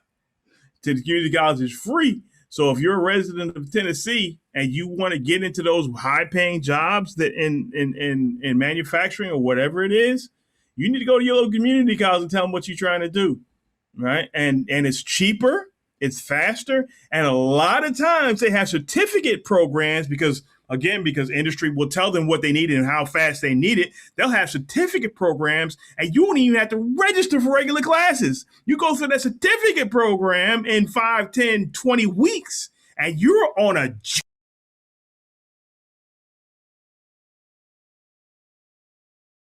You really didn't notice you muted yourself? Oh, shit. Was I don't know. Where was I when I muted myself? You're on track. We on a journey. Yeah. We on a journey. You're on a journey, right? So if you are, a lot of times in these community colleges, they will have certificate programs, 5, 10, 6 weeks. You will be on a job that's paying decent money, right? Because a lot of these communities have to serve these industries or they're going to leave. Right. So if your town is in competition or one of the towns in your area are in competition for these big factories or whatever's going on in infrastructure, whatever, check your local community college. You will be on the fast track to making money the minute you get out of high school. Right? You could be 2 years out of high school and making $35 an hour doing fucking wires and fucking putting wires on the street, the wires, the electricity and cable, whatever that is. Right? So a lot of white folks are doing this, family. A lot of white folks are doing this, and a lot of us don't know about it. Go to your local community college and see what kind of certificate programs they have. You'll be making money faster than you possibly could think, than you think is possible. And it'll be a stable career. You may have to do some traveling in some of these jobs, right? You may have to go to where the work is, especially when there's a natural disasters or whatever. Especially for those of you who aren't afraid of heights and willing to get up there on them fucking what do you call it, on them poles to put them wires up. You can make some money, $35, $45 an hour. You better get out there and get it. Listen to Uncle MG. You ain't lying though. But the thing about it though, MG, the thing about it is that like if you come from these kind of environments that we usually, a lot of us do come from these kind of, even if we are quote unquote black middle class or lower middle class, especially the poor ones, like you come from these environments and you get through high school because it's like you ain't supposed to even get through high school. Like high school diploma, like back in the day, so that makes something different. High school diploma, you can get a job. The industries was different, blah blah blah. But the way that the industries affected white people was different too. They don't like to bring that up a lot of times. They like the jobs left, but the way that shit is different. It was always different. Even when our quote unquote communities was all right, it was not like white people communities. They lying. I wish there was somebody there that got the data. I don't know. Bring the data up. I know it's the fucking truth. But now, like, so when it's a kid, but when a kid is 18 or 17, you know what I mean? Like, we watch American, be really American, like real shit be being, you see the white kids going to school and blah, blah, blah. So you feel like that's part of your journey. Like, you know what I mean? You're supposed to go to school, but the way that we take the debt on, you know what I mean? The way they take the debt on is way different because our wealth, due to our wealth position, due to like the income that our parents bring in, but you still feel like that's what you're supposed to do because that's the American thing to do. And now you see white people feeling the pain a little bit. They're not even really feeling the fucking pain. If they was feeling the pain, all the motherfucking suburbs would be ghettos right now. They're not feeling the pain like that. It's white people that still live there. Oh, I'm struggling to keep my health. Yo, real shit, you ain't really feeling the pain like that. But they feeling the pain a little bit. And that's why they want the student debt to be erased. And I understand that. I think that college should be free, but I think that community college is a good option for our people.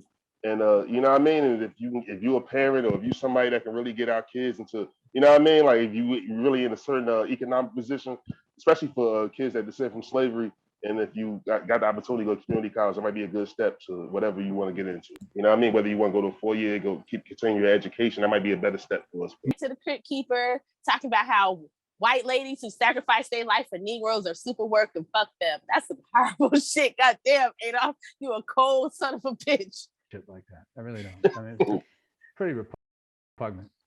Yeah, I mean, to the question of they do the most racial harm of all.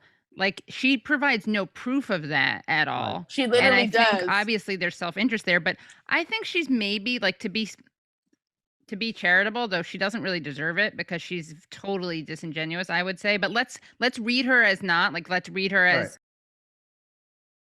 That's how I feel about you, Katie Helper, as an anti-Black racist.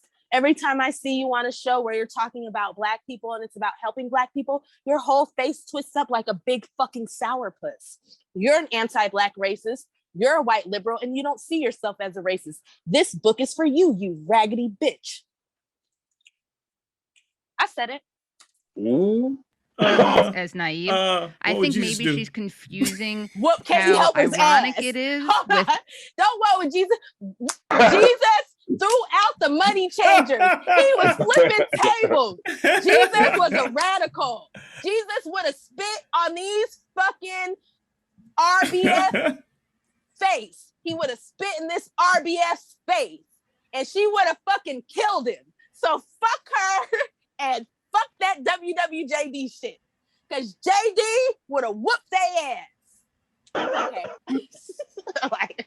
Hey, Mud, what would you do? That's why I'm like, what would Mud do? That's why Mud in the cut. Mud like, I stay quiet and I don't really. That's a t-shirt right there. What would Mud do? What the fuck would cousin Mud do? That's what I gotta think about this shit. This shit crazy. My bad. Go ahead. The most of something. So it's maybe more ironic when progressives engage in racist behavior or have racist ideas, and it may stand out more. I mean, I think that's like the only thing that she remotely proves. But yeah, I think she's trying to say that by covering up, by giving sort of latent racism the veneer of respectability, that it causes more damage than the open version. So she's essentially, I mean, her whole book is arguing against this idea of suppressing the hidden ugliness. And I think what she's saying is that the people who are sort of hiding it effectively are more dangerous than the people who aren't. But I don't know that that's true. Oh, we caught him. But didn't you start off by saying that Robin DiAngelo is saying the same shit that Malcolm X said? Yeah. That's the same fucking shit. Fuck you, Matt Taibbi. Fuck you writing a book about the prison system and race, acting like you give a fuck about Black people. You don't. You're anti-Black. Katie Helper, you're anti-Black. And Adolph Reed is anti-Black. And y'all keep raising this nigga up like Weekend from Bernie's. He not talking about shit. He rambling like a motherfucker. And Katie Helper sitting here smiling like she got fucking kibbles and bits coming to her like she's a fucking rabid dog. I'm so serious. Say goddamn, like, yeah, come on, Khaleesi. I'm irritated. This shit drives me. I'm sorry. I done had too much Adolph Reed today because I watched Mud's video before. And Katie Helper too. She makes me sick. Like just her whole thing, like, she never explains it. And it's only because, no, you guys are worse. Republicans are supposed to be racist according to you. Why do I have better conversations with them about reparations than I do with you white liberal racists? You guys are more of a problem because you put fucking Weekend at Bernie's Crypt Keeper ass Adolph Reed up here. You fucking play the juju music so he can fucking dance around. I'm sorry, y'all. So he can dance around. Y'all leave Adolph Reed alone, God damn it. Fuck him and spout these white supremacist talking points in blackface, and then you parade him like, oh, this is what it is, and oh, we're not the worst, you are the worst. Because we watch you guys talk about white fragility.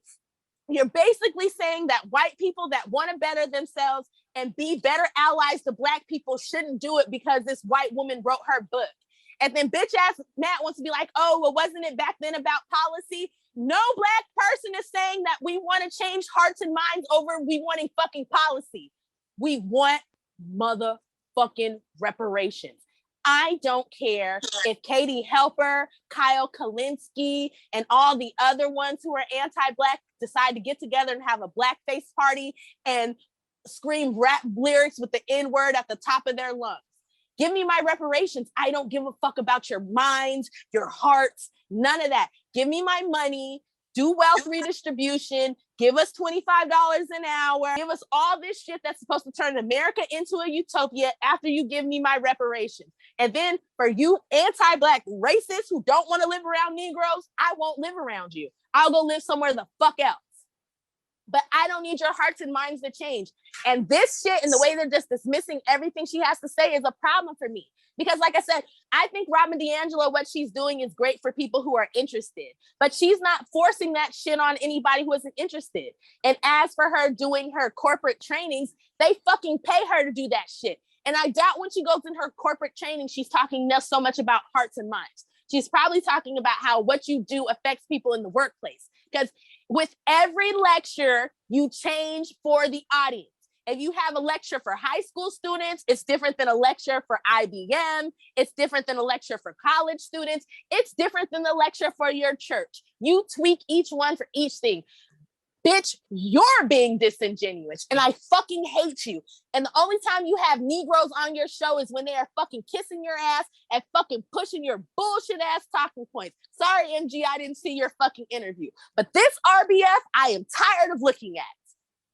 Go ahead. I feel you. Gerald Horn wore their asses out though. Man, he wore their ass out with no Vaseline, and they was too stupid to even understand. Yeah, but we haven't seen him since. But we won't go into that. But I think also along those lines, Sam, we hinted at it before, and Mud brought it up in Bitter Nose TV about this right-left back connection going on in the background.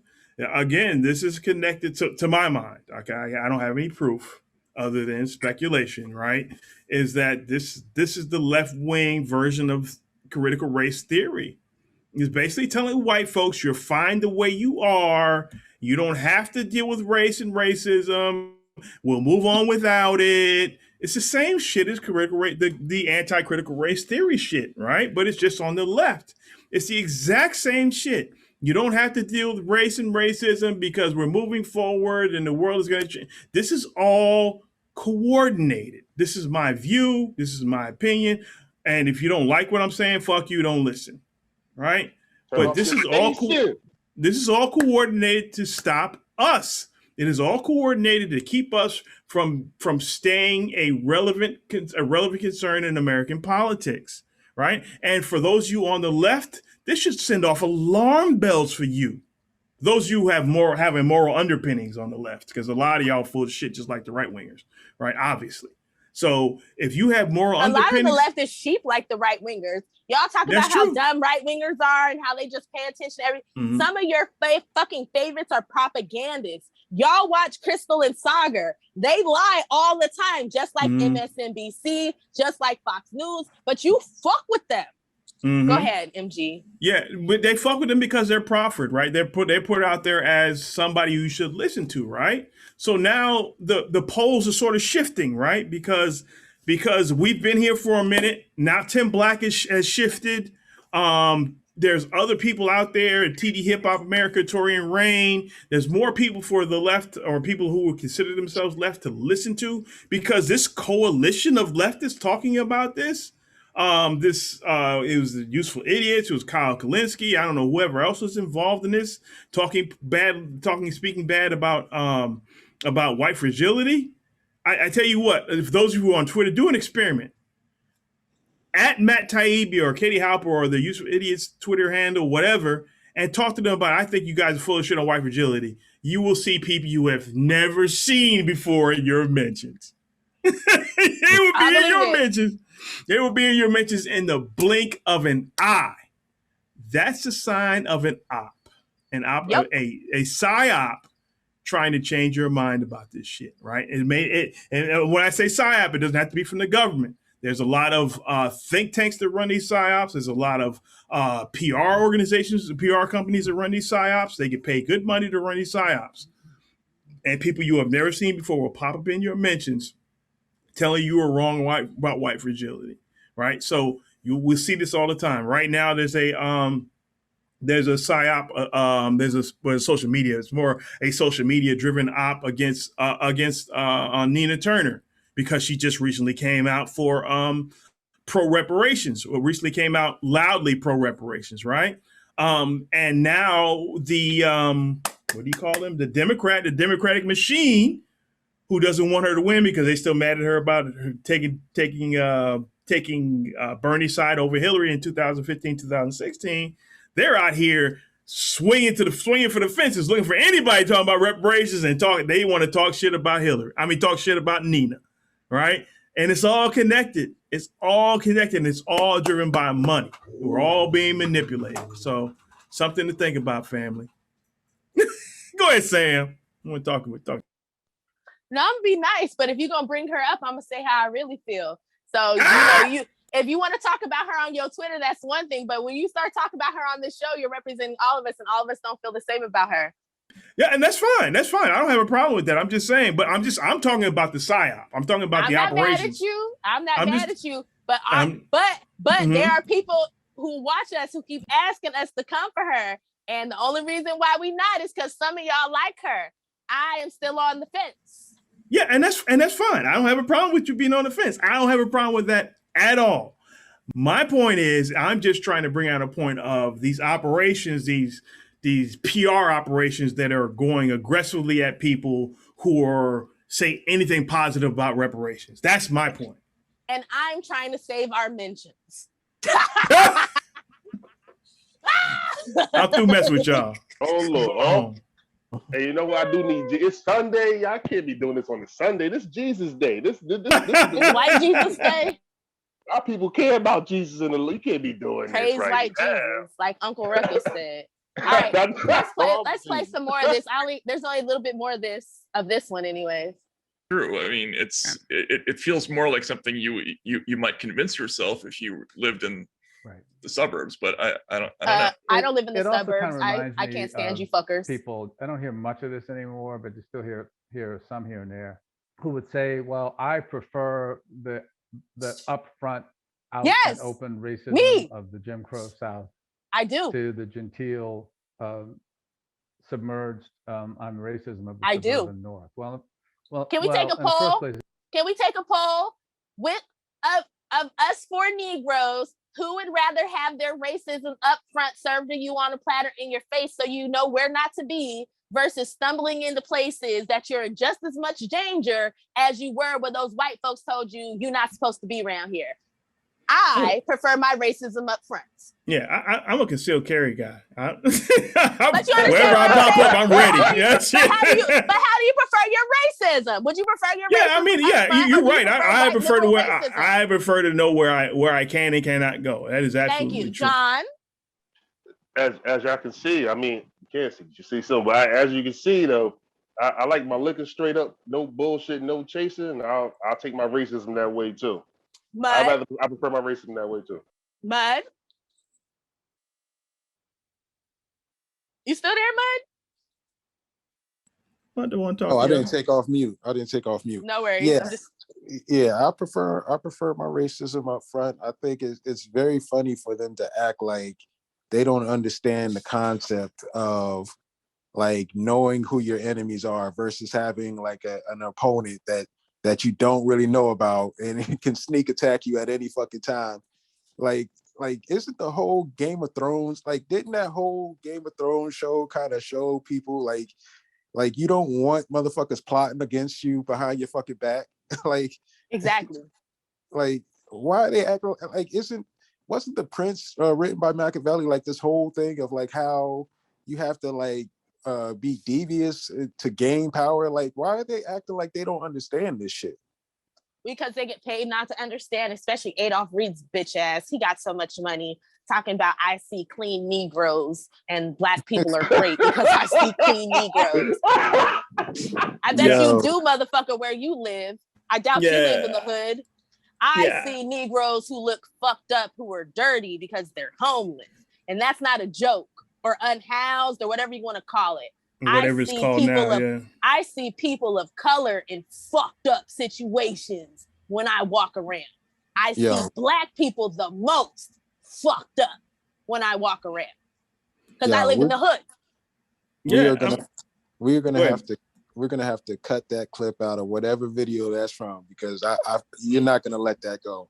You bring it up every single time we get close to talking about Adolph Reed. So we need to cut that clip out and play it every single time. So you can go on your right. You see Clean Negroes? Oh yeah, I see Clean Negroes. Yo, we gotta find. Yo, it's like they're well dressed. They have on pit hats. Some of them have on Jordan 1s, 70s suits. I'm like, what the fuck are you talking about? I'm gonna go back. Right, as my forthcoming book will illuminate.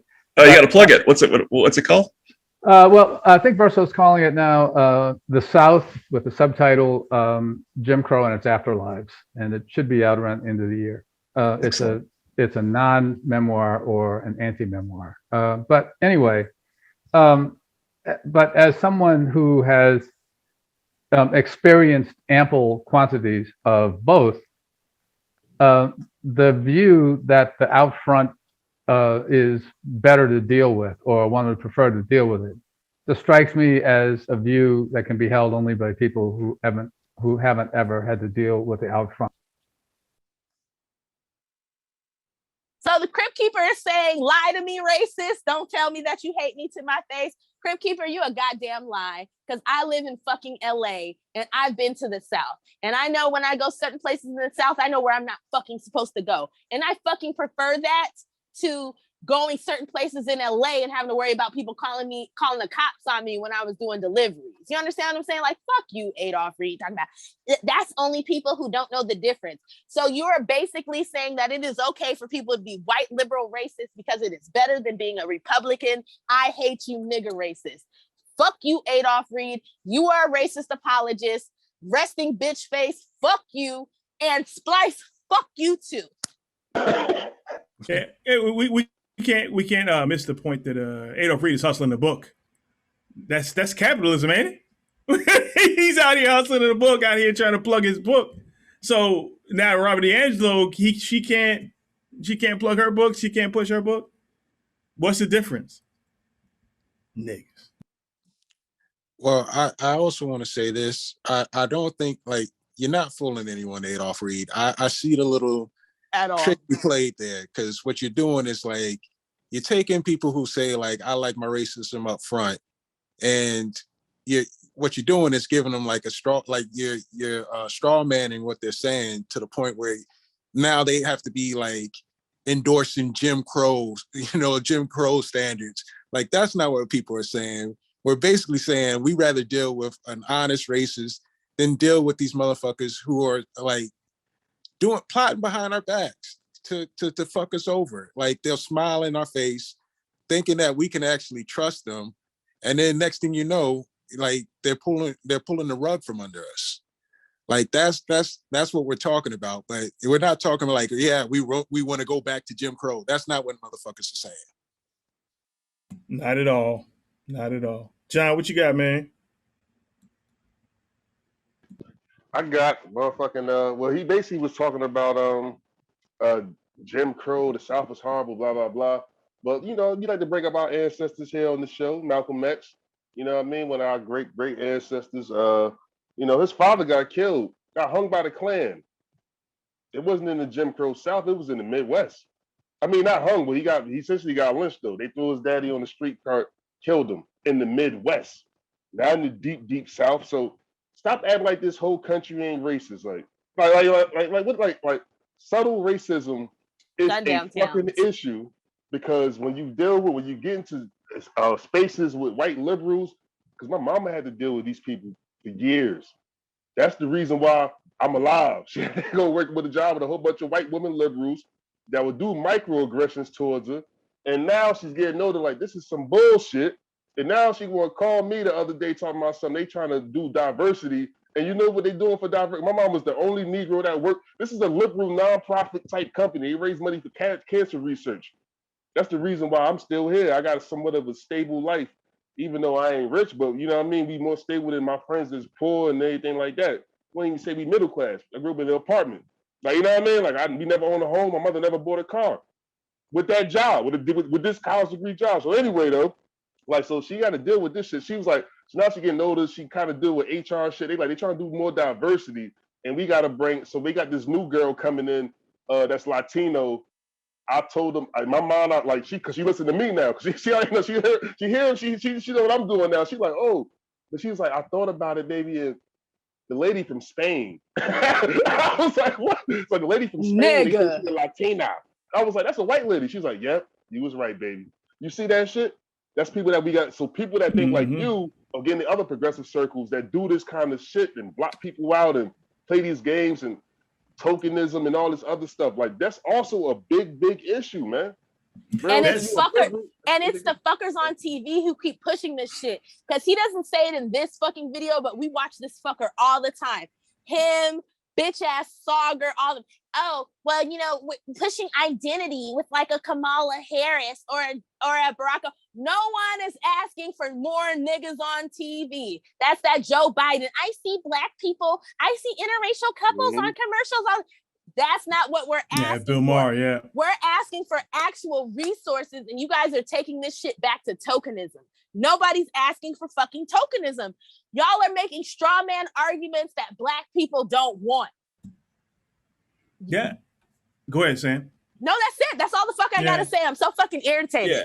And that gets me to the next step, right? We talked about this jihad against white fragility, jihad against CRT on the right. So that's the left and right poles of this same fucking campaign, right? And what they're both saying is they want to decenter the descendants of slaves in our politics and in our society, right? And then the subtle shift, John brought it up, this is kind of my giving me a segue, diversity, equity, and inclusion.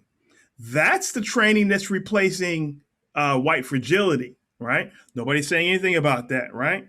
Because those trainings decenter black people and center people of color, right? So those who just fucking got here in the 80s. Just got here 5 minutes ago. So the Indian folks, the Latinx folks, all those folks are now being Nah.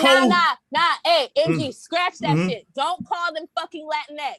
Whatever they are. No, but we've heard plenty of videos where people have said they don't like that shit. So don't call them Latinx, call them Latino. Yeah. Don't whatever call it is, Latinos. No, because you know we be cutting people's throats about calling us people of color. So I done heard plenty of Latinos say, don't call us Latinx. They barely like Latinos. So let's just stick with Latinos.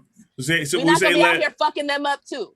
We say Asians, Latinos, Hispanic, whatever those other groups are. They're changing the polls just like they did with WEPOC, BIPOC, POC. They're changing the polls to no longer center black in our black descendants of slave politics in our politics and society. So what they're doing, this is a type of erasure because we still need to be centered. If you check any measure of where we stand in this society, especially economically, you will see that we still need to be centered, right? And if you're in politics, you know, if you're anywhere left of the Republicans, you need to be centering your policy and politics on black folks.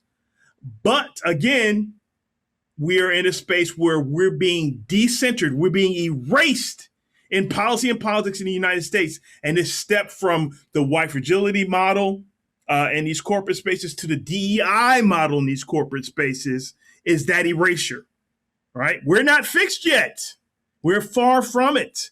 When we get fixed, you can shift to all these other people that got here 5 minutes ago. Again, this is not anti-immigrant. If you don't understand it, fuck you. MG, hold up. I'm gonna cut you off. No.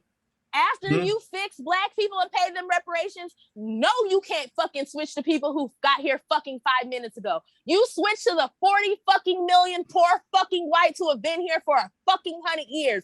Or you fix all goddamn Americans. Fuck skipping the line. I said I can't argue with that. I don't give a fuck. I I can't don't argue give with a that. fuck. I can't argue with that. Black people are old shit in America. This government has harmed Black Americans. It has not harmed other Americans. The other Americans who were harmed have been paid. That's it. So no, we're not gonna fix people who got here in the 80s. Fix these fucking white people who fucking ended up being poor white trash from Ellis Island all the way till now. It's not a lot of them, but there's 40 fucking million poor white people. You better fix them before you fix people who just jumped a border. That's some bullshit. Americans should come first. Yeah, that's fair. Fuck. Be mad Citizenship at me, matter. Citizenship matters. I can't run to another country and be prioritized. I'm Black. My rich white lady friend can't run to the country she wants to run to and be prioritized, and she got money. Because citizenship means something in other countries. It means something everywhere. Citizenship is really just a Western thing. Because if you go to Germany right now and have a baby, your baby's not German. That's true. They don't play that all shit. Over Europe. They don't do work tourism. Yep. Okay? So y'all can get mad at me, but the thing about it is it ain't no fun when a rabbit got the gun. So if I can't do it, in another country, why do people get to do it here? This country was built on immigrants. This country was built through stealing land from natives, and it was built through slaves and free labor building this country. The rest of you motherfuckers who came were settler colonialists. Y'all were colonizers. So stop with this, immigrants just came here and no, you guys were colonizers. So quit pretending like you didn't take part in the theft of this country. Black people built this country for free. And then everybody who came from Ellis Island on, y'all came because the country was built and it was thriving and you wanted to get your cut.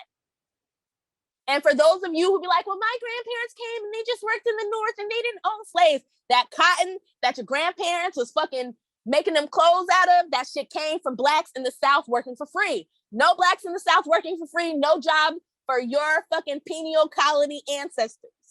So it is what it is. Like, we need to start having real fucking conversations. But all of this shit that they're doing, the shit that Matt, Katie, and fucking Adolph are doing, come 2024, y'all gonna be sitting around with your dicks in your hands again.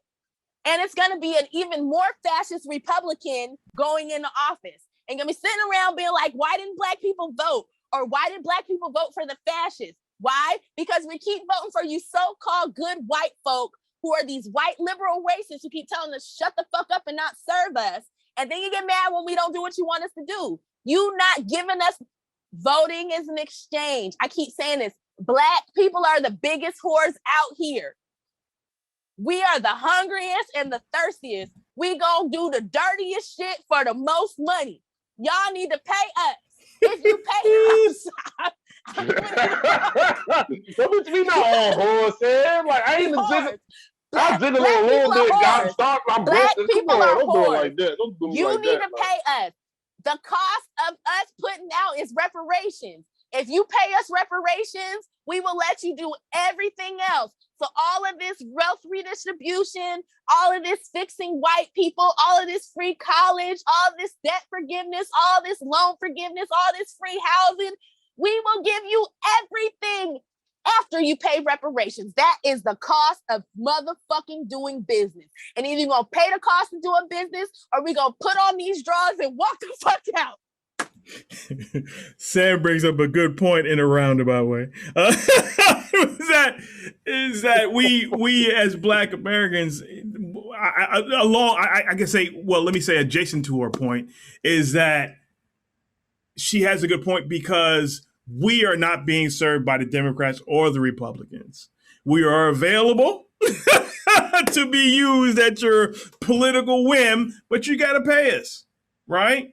And to think that, and that's and also it's another form of racism to think on the nightstand, not later, not after. On the nightstand before we get started. You put the money on the nightstand and go rinse off your dick. That's what. That's how this works, right? So I'm lost, man. So to that point, but it's not easy. Even though you're paying, it's not going to be easy, right? Because it's going to take time to kind of woo us to get to that point. because the Democrats have a machine. We Elliot Spitzer hookers. We not streetwalkers. You pay us like Spitzies. That was a $5,000 an hour horse. Yeah, you have to work your way to that moment, right? So you have to understand that the Democratic Party, along with our education system, is kind of and our media system is kind of feeding us a bunch of bullshit. We're the most misinformed group in the country, right? MSNBC and CNN, their whole business model is misinforming black people around voting time. That's their whole business model. That is what their job is, to misinform black people during election time, midterms, and every 4 years for the presidential, right? That is part of their business model. So you're going to have to fight through that. It's going to take time for us to learn to trust you that you're really going to do this.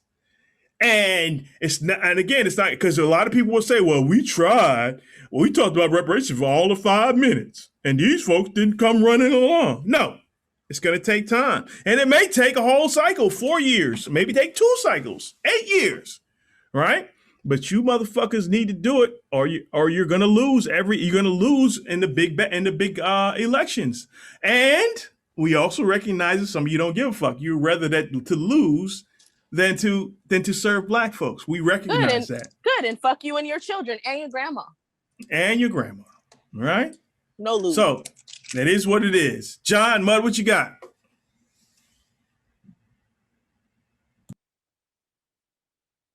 I'm good. Hey, Cousin Mud, you got something? You been a little quiet. You in the cut. You like, what the fuck? Like, what?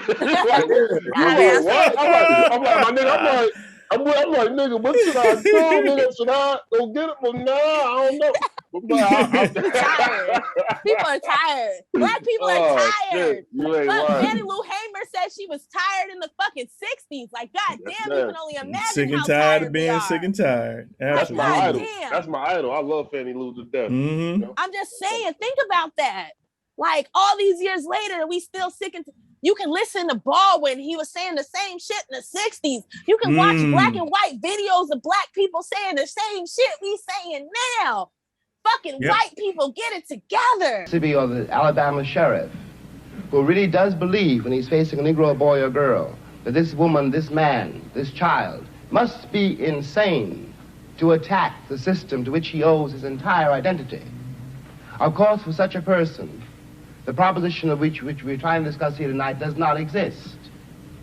And on the other hand, I have to speak as one of the people who've been most attacked by what we must now here call the Western or the European system of reality. What white people in the world, because the doctrine of white supremacy, I hate to say it here, comes from Europe. That's how it got to America. Beneath then, whatever one's reaction to this proposition is, has to be the question of whether or not civilizations can be considered as such equal, or whether one civilization has the right to overtake and subjugate and in fact to destroy another. Now what happens when that happens? Leaving aside all the physical facts which one can quote, leaving aside rape or murder, leaving aside the bloody catalog of oppression, which we are in one way too familiar with already, what this does to the subjugated, the most private, the most serious thing this does to the subjugated, is to destroy his sense of reality. It destroys, for example, his father's authority over him. His father can no longer tell him anything because the past has disappeared, and his father has no power in the world. This means, in the case of an American Negro, born in that glittering republic, and in the moment you are born, since you don't know any better, every stick and stone and every face is white, and since you have not yet seen a mirror, you suppose that you are too. It comes as a great shock around the age of 5 or 6 or 7 to discover that the flag to which you have pledged allegiance, along with everybody else, has not pledged allegiance to you, It comes as a great shock to discover that Gary Cooper killing off the Indians when you were rooting for Gary Cooper, that the Indians were you. It comes as a great shock to discover that the country, which is your birthplace and to which you owe your life and your identity, has not in its whole system of reality evolved any place for you.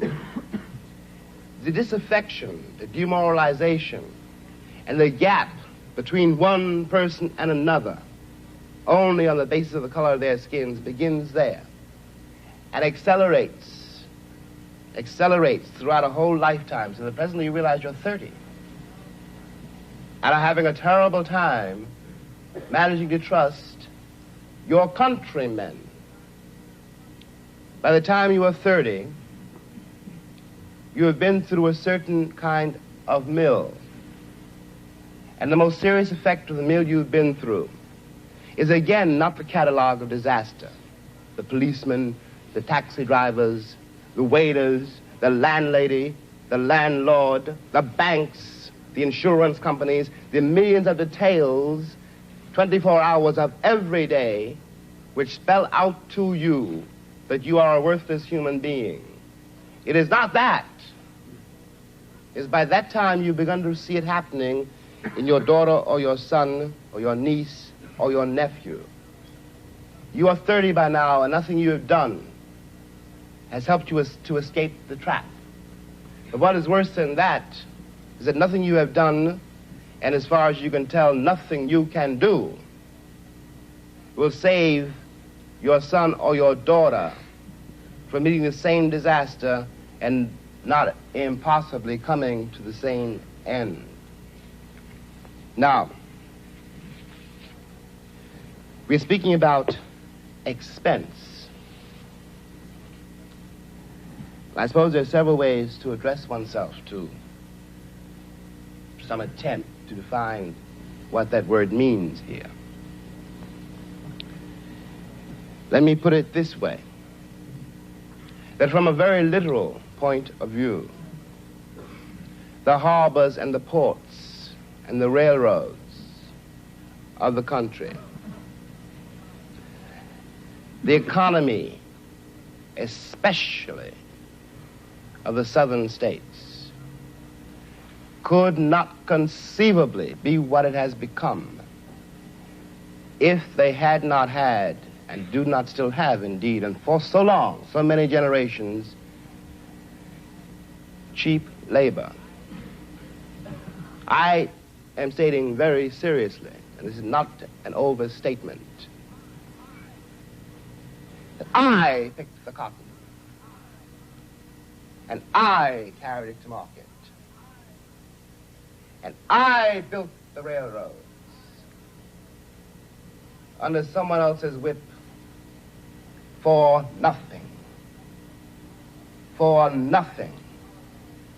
The Southern oligarchy, which has until today so much power in Washington, and therefore some power in the world, was created by my labor and my sweat, and the violation of my women and the murder of my children. This, in the land of the free and the home of the brave. And no one can challenge that statement. It is a matter of historical record.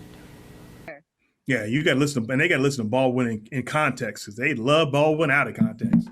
Man, the same way they like MLK out of context. The same way we had to get bitch-ass Ryan Knight together about using MLK and using our brother Ernie out of context. When he was talking about, he was talking about white people. We was talking Ernie about white Chambers people, is no joke. motherfucker. Just calm as he can be. Like, yeah. I swear they only like our motherfuckers like us when we're out of context. That's the only time. Let me tell you. They wanted healthcare. Malcolm mentioned them wanted healthcare for everybody. If I die next year, they taking all my clips and quote like, yeah, all out of context. Like, look, she was for UBI. Like, they just gonna cut where I'm like, but if you don't give me reparations, fuck you. They just gonna cut that piece. Pro-whites. She said it's a black lady being black poor whites cut out the other part about the other shit, but poor. You see that connection? Stop talking about being a Negro. Stop talking about exactly. That's how they do it. You know how they do it. You know how they do that shit. At the end of the day, it just boils down to more people got to start stepping up and having platforms. Stop letting these fucking rich trust fund fucking kids be the voice of this age and the voice of this movement. It's time for everybody to take responsibility for their shit and get out here and fight back. Like, again, we need an army. So I fucking love movies. So if y'all remember Hackers, there's this part in Hackers when all the hackers have to get together to fight like the supervillain, and they all make their own little viruses and shit, and they all just attacking the system. That's how we got to be come midterms.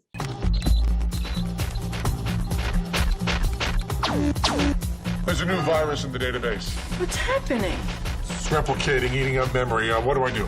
Type cookie, you idiot. I'll head him off at the pass. We have a zero bug attacking all login and overlay files. Run antivirus. Give me a systems display. Now we've lost section 6 through 26. Nope, make that 10 through 40. And 1 through 6. Die, dickweeds. A rabbit is in the administration system. Send a flu shot. Rabbit, flu shot, someone talk to me. We need 100 Negroes with fucking podcasts hitting at least 100 people so we can disseminate our message. You can't shoot down 100 people talking about the same shit. You can't find something wrong with all 100 people. That's all we got to do. And from there, it should just be a multiplying effect. There should be so many of us that they can't shut us down.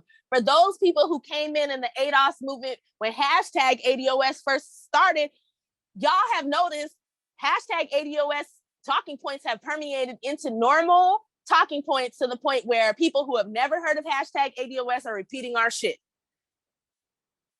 And for people who have moved on, like, the paradigm has shifted. We just need more people to push the message, more people who know what they're talking about. If you don't know what you're talking about, please don't do it. Hit us up. You can help us with research. In a good 6 months, we'll have you ready for battle. Yep.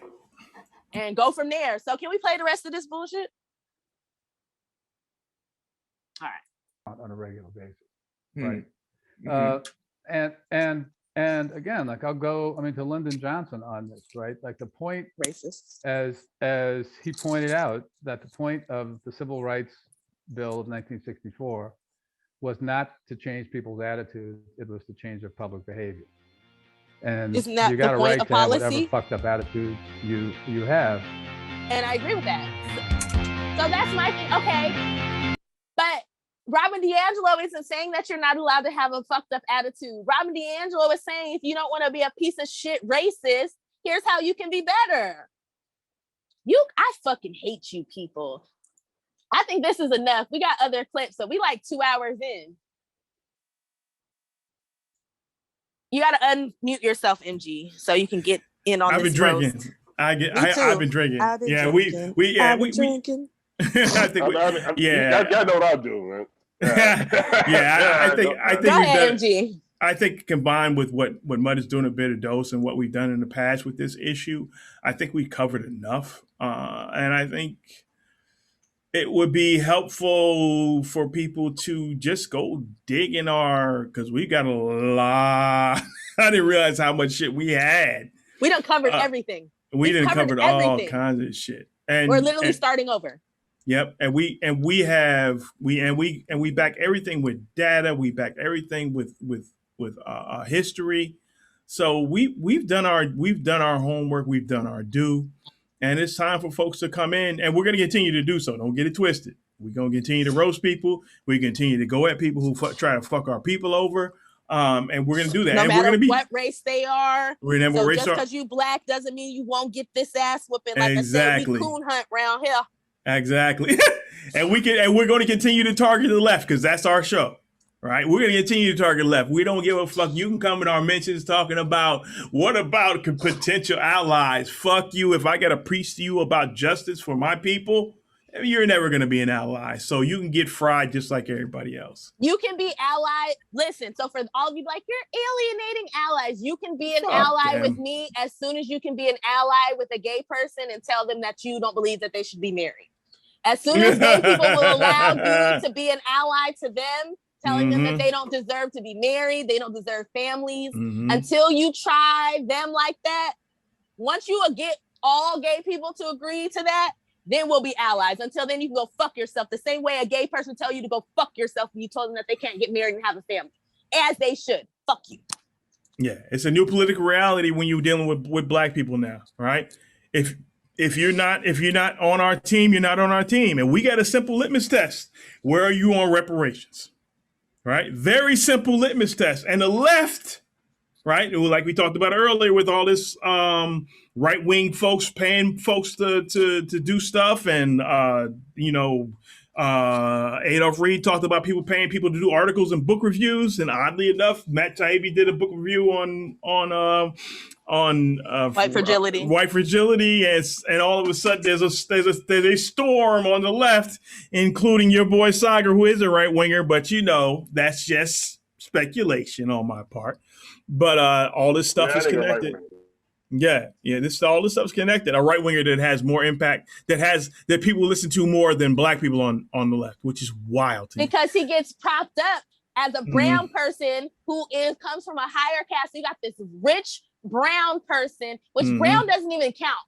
Black constitutes a group of people who are an ethnicity. It's supposed to be talking about Black Americans who descend from slaves. Who the fuck is brown talking about? Brown is Mexicans. Brown is Indians. That's two different groups. That's Asians and fucking Latinos. And Arabs. Yeah, so the fuck, there is no such thing as brown. Brown is a color. Black is an ethnicity. So let's just kill black and brown all together.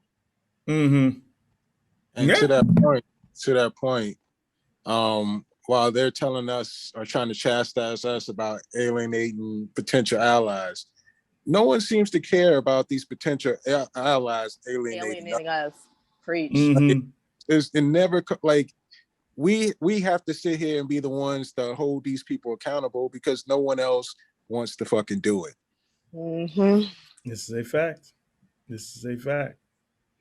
All right, we doing something else, Sam, or we can close this out? Well, we can just another clip. Well, yeah, because I like Robin to speak for herself. So let's give Robin a few minutes to speak for herself on the way out. We can just comment, because the funny thing is, white people hate Robin DiAngelo. They hate her book, but black people who've read the book like her and like her book. I wonder why that is. I just can't point my finger to it. Yeah, except Adolph Reed.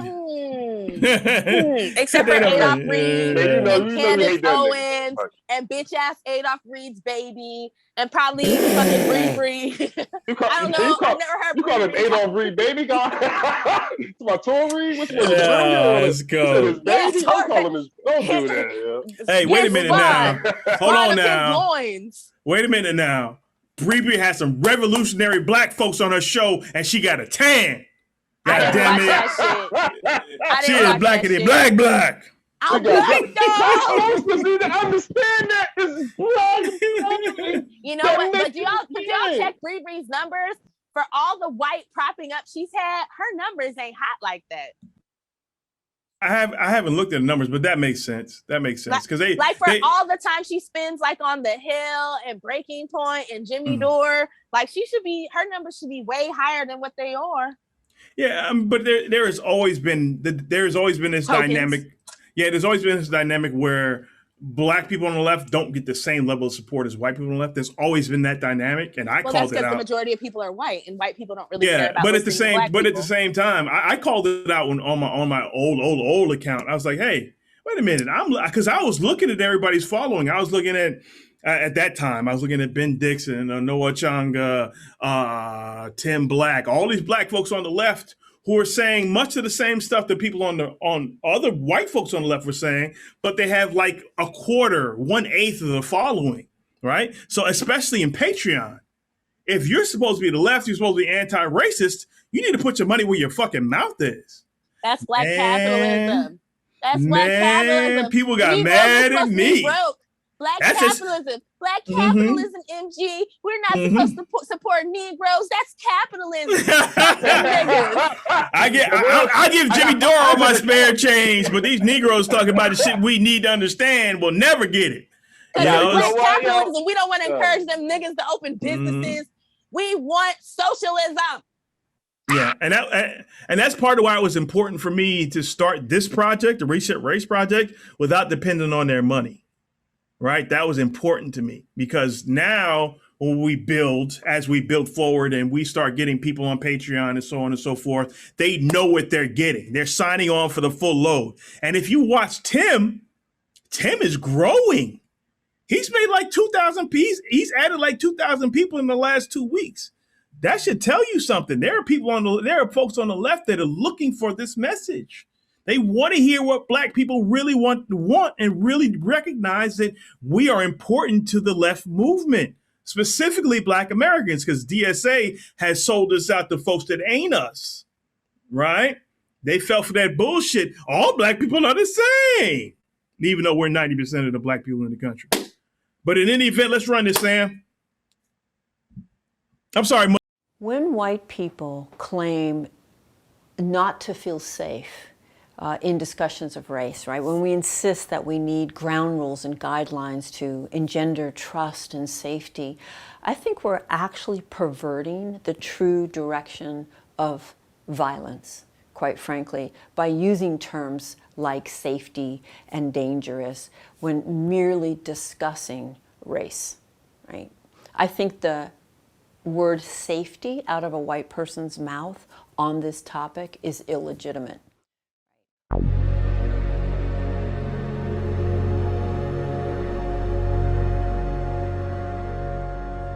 Well, Robin, thank you so much for joining me today to talk about your book, White Fragility, and your work. To start off with, do you mind just telling us a little bit about what first got you interested in anti-racism work? I kind of fell into it. I was your classic white liberal. I was late to college. I grew up poor and I didn't go to college till much later in life. And I graduated with a degree in sociology and had no idea what I could do for a living.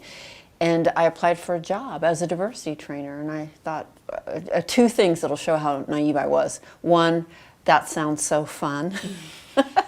And two, of course I'm qualified. You know, I'm a vegetarian. How could I be racist? Mm-hmm. And so I got the job, and I was in for the most profound learning of my life on two kind of parallel tracks. And the first one was that I was working side by side with people of color who were challenging the way I saw the world and my place in it. And part of being white is I could be that far in life and never have had my worldview challenged, my racial worldview. I wouldn't even been able to tell you I had a racial worldview, right? I was just a person. And certainly I had never had it challenged in a sustained way by people of color. And so I was like a fish being taken out of water. And then the second part of that process was going into the workplace, which was overwhelmingly white, and facilitating side by side with a person of color these mandated diversity trainings. And the hostility was jaw-dropping. The meanness, the anger, the defensiveness. But the patterns were so consistent, and I had some really patient and brilliant mentorship from the people of color I was working with.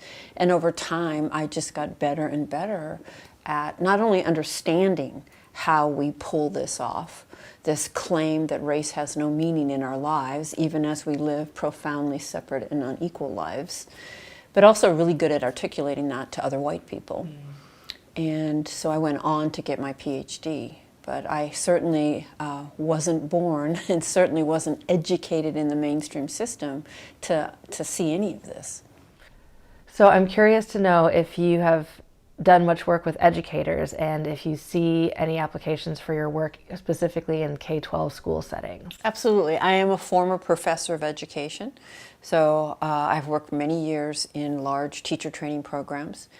To be really blunt, I think our education system is the belly of the beast, along with Hollywood, basically. Hollywood pumps out the stories, the images, the representations, and schools reproduce inequality by basically being sorting mechanisms and our schools sort children into unequal places in society. I think everyone knows that. If we didn't know that, we would not care what schools our children went to. But do we care what schools our children go to? Oh, yes. And will we go across town and to great inconvenience to get them into a better school so they have a better chance? Even as we say, gosh, we don't know any people of color in our neighborhood, so how are we supposed to get to know people, right? We'll make effort where we want something for our children. I think teachers are critical, and I think regardless of intentions, when you have an overwhelmingly white teaching force, right? We have a very racially homogeneous teaching force. You inevitably have the reproduction and the dissemination of racism and white supremacy just by virtue of the homogeneity, right? Most of those white teachers grew up in mostly white neighborhoods, went to mostly white schools, rarely, if ever, had a teacher themselves who wasn't white. And that's just the teachers. We haven't talked about the curriculum, the testing, the tracking, the funding, right? Schools are just incredibly efficient at reproducing racial inequality. Why is it so hard for white people to see racism in themselves and other good white people? You know, it's not one single thread. That's the way I think about it. It's a series of threads that come together to create a kind of irrational stew just below the surface, right? It doesn't take much for that to erupt. So probably a really foundational one is what I think of as the good-bad binary. We're taught to think about a racist as an individual who consciously does not like somebody based on race and intentionally seeks to be mean to them. Individual, conscious malintent. If that's my definition of a racist and what it takes to be racist, and you say, you know, intended or not, what you just said was racially problematic, what I'm going to hear is that you're saying I'm intentionally mean, you know, and intended to cause harm. And now I'm going to need to defend my moral character. And when you change the question, you change the possible responses or solutions, right? So that changes the question from, is this or isn't this racist, which is what dominant culture always asks. Was he or wasn't he a racist? You know, and then, you know, debate ensues. It changes the question from if to how. And it's incredibly liberating to change the question, because now I can just stop defending and denying and deflecting and explaining away and just get to work trying to figure out, okay, well, how was I shaped by this system? I was. How was I? How can I use all the things that I see as unique and special about me and apply them to figuring out how I got set up and then what I might do to interrupt that? And that leads to another key reason it's so hard to talk to white people, and that is the precious ideology of individualism. It's really precious. And we are reinforced in this idea that we're each unique and different. And yes, we are individuals. We are also members of a social group. You know, I often tell white people, you're going to be fine. Suspend your uniqueness for just a minute. You'll be fine. It's well protected out there in daily life. And just move over here and grapple with what it means to be a member of this group. When it comes to race, we just want to insist that it has no meaning. You really cannot grow up or spend any significant time in this culture and not internalize an understanding that it's better to be white. The research shows that children, by 3 to 4, all children understand it's better to be white. There's a sense of entitlement to what we have, right?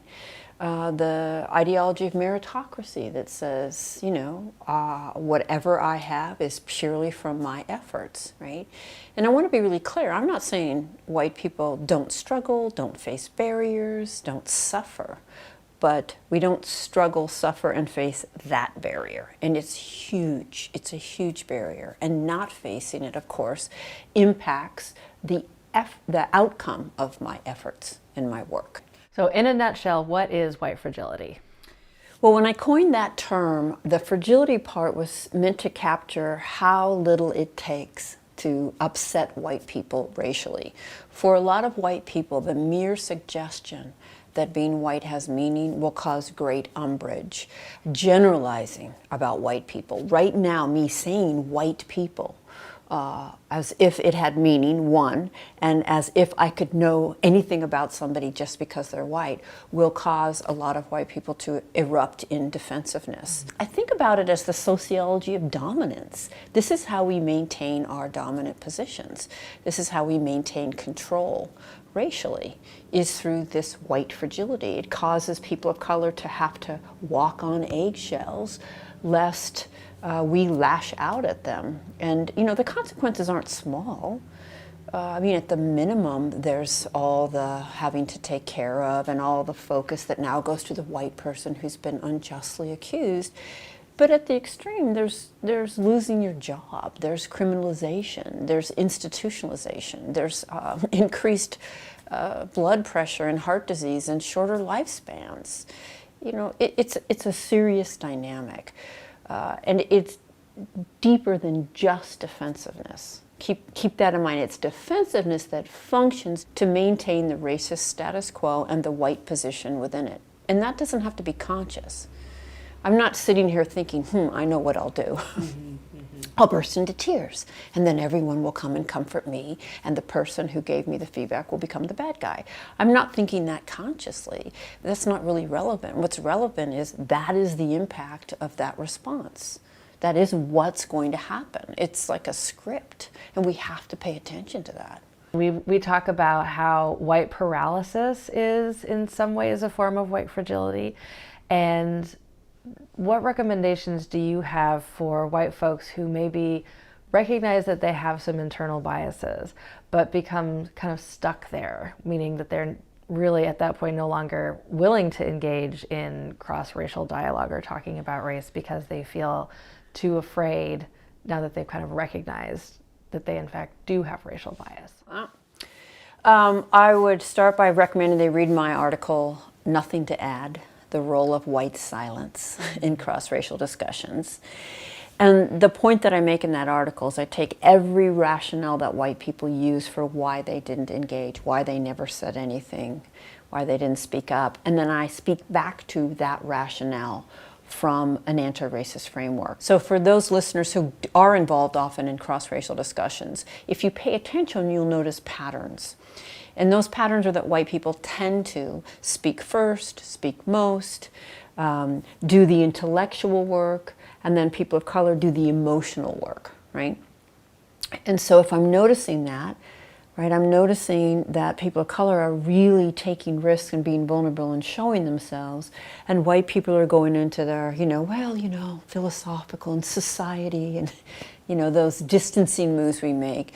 This might be a good time for me to step in and meet the people of color halfway, take a similar risk, right? But if I'm noticing that 5 white people in a row have just made comments and I just know what I have to say is so brilliant, well, maybe I should just hold back and make some space, right?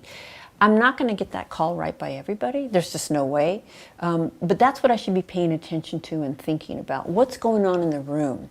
And so just to choose silence definitely is not strategic or intentional. I've had many, many people of color say to me, we don't expect you to be free of your conditioning.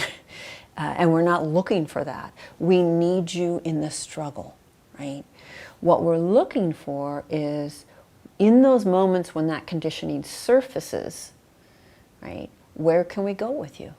And if we can't go there, right, if we can't repair that, we're not going to trust you, right?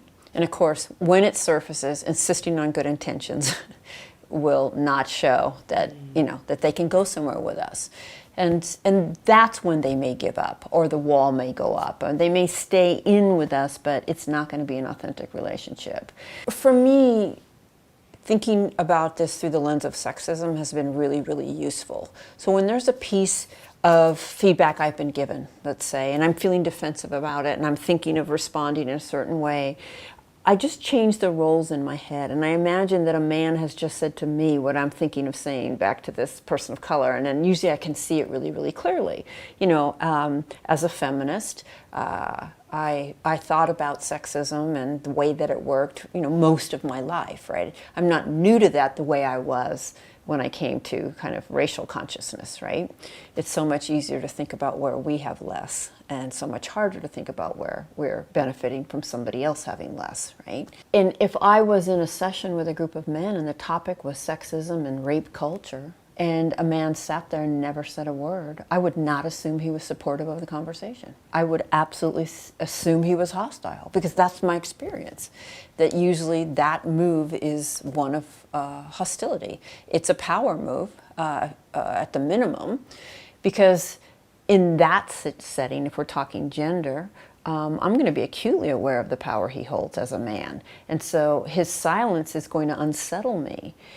Unless he shows me differently, that's the assumption I'm making. So that white paralysis communicates something. It's not neutral, right?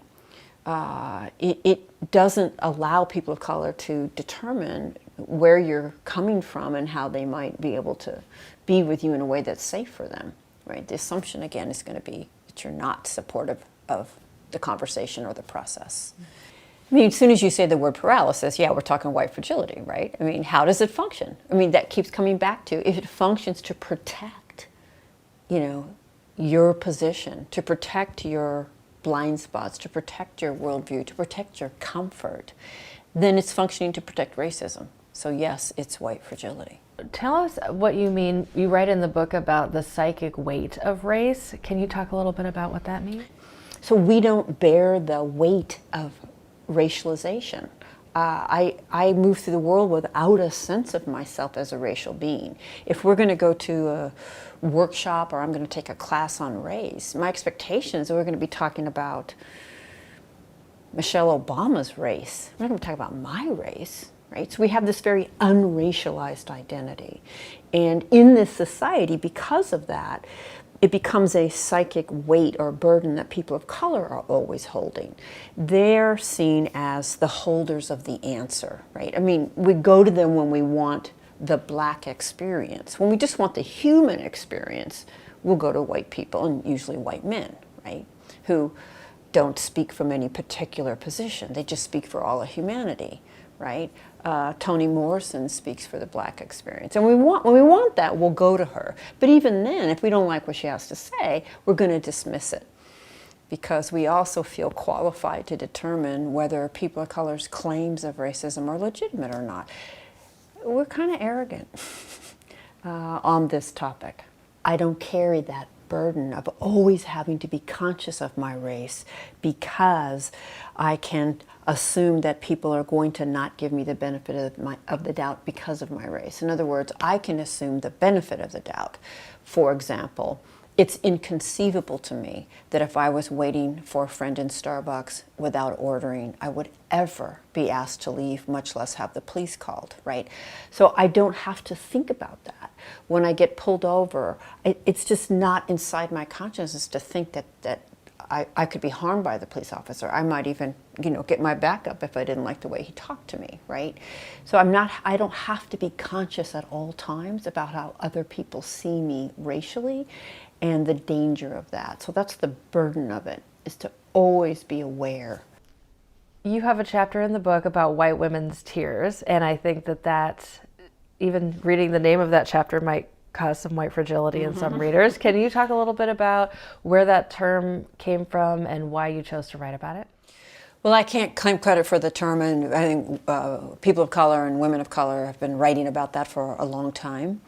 But I think about that in two different kind of contexts in which white women's tears erupt. And this doesn't mean that white men don't have their version of tears, but it's not usually literal crying, right? So when a white woman cries, conscious or not, we've been socialized to kind of gravitate to her distress and to take care of her. And I should be really more explicit. White middle-class women, right? that kind of Southern belle, that delicate flower, right? There's a history behind that. And conscious or not, it triggers that pull for other people to comfort her. So suddenly, all the resource in the room has gone to the aggressor, if you will. If the context is she's been given feedback that something she said or done is problematic, she bursts into tears, and then suddenly the room comes to her to comfort her, and the person who gave her the feedback, particularly if it's a person of color, is now the aggressor. And they're left with, the impact, and then she's going to get coddling around her intentions. Emotions are political. When she cries, that drives the group's behavior in a way that then impacts others in the way that I've talked about. There's also a history behind a kind of terror, quite frankly, again for African Americans in particular, and I'm going to assume your listeners know the Emmett Till story. A white woman claimed to be distressed about a young black boy flirting with her, and he was brutally murdered. Everyone ran to her comfort in that. On her deathbed, she recently passed, she admitted that she had lied about what happened. But black people don't forget that history, right? And it's kept alive in lots of different ways. A white person might think, oh, well, that was a long time ago, but that's part of the psychic burden that we don't carry. A white person has heard the testimony of a person of color, right? Or they've watched something on the TV, somebody's been beaten, right, on TV, or shot in the back, unarmed black man, and a white woman cries. I think it's complex, right? Because I think on the one hand, people of color are probably wondering, where is our grief? Like, what does it take to move us? Like, why is that what it takes to move us, right? When this is going on all the time, it's always been going on, right? I think the only thing that's new is we can film these things now, and finally black people can be believed that this happens to them. Prior to the media access that we have today, we just told them that couldn't possibly have happened to you or be happening to you because it doesn't happen to me, right? But now we can prove that it happens, right? But if that's the only time I show grief, it's impotent. It's kind of meaningless. It ends up being performative. And it reminds people of color of what we really don't have to know, right? It takes up a lot of space and sucks the energy out of the room. I want to be really clear when I say, what does it take to move us? That is a question we need to ask ourselves. Why is my heart not breaking? Right? Where is our grief? Where is our moral outrage? But how, when, and where we express that grief is political. It needs to be attended to. What are some ways that white people can begin to build their emotional stamina? Foundationally have to change our idea of what it means to be racist. As long as you define a racist as an individual who intentionally is mean based on race, you're going to feel defensive when I say you've been shaped by a racist system. That it is inevitable that you have racist biases and patterns and investment.